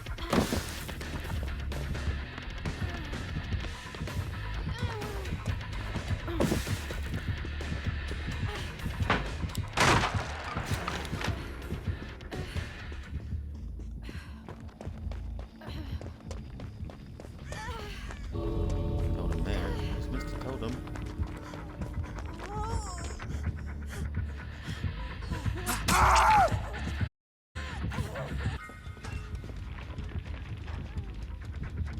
I don't know why you're doing that. He's got no head, dum dum. It's not gonna matter.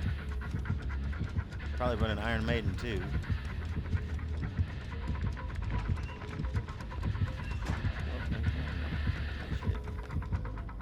You know it's not gonna matter, right? Holy shit! You could have made it without doing that.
Well, you guys know my channel page and whatnot. I'm gonna spin these blood.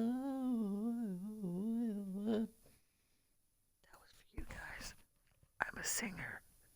I'm secretly a singer. Sorry, actually, I'm not secretly a singer. Oh, what's this?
Drop these on some Finman. Actually, Finman's got a bunch of stuff. She needs some stuff. Good Jen needs some stuff.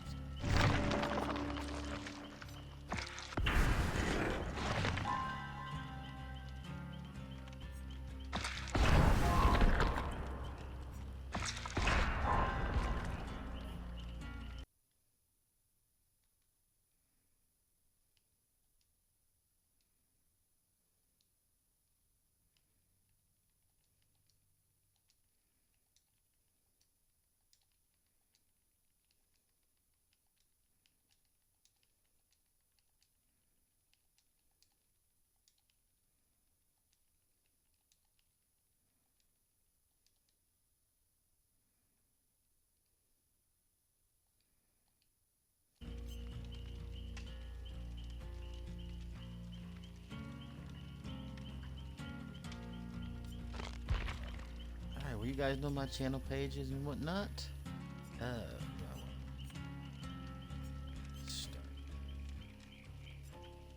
Start. We can start with. We'll leave her up. Well, you guys know, you guys knows my chat. Whatchamacallits, or my links on the channel page, and whatnot. I can't talk all of a sudden. YouTube, Facebook, Twitter, all my links are on the channel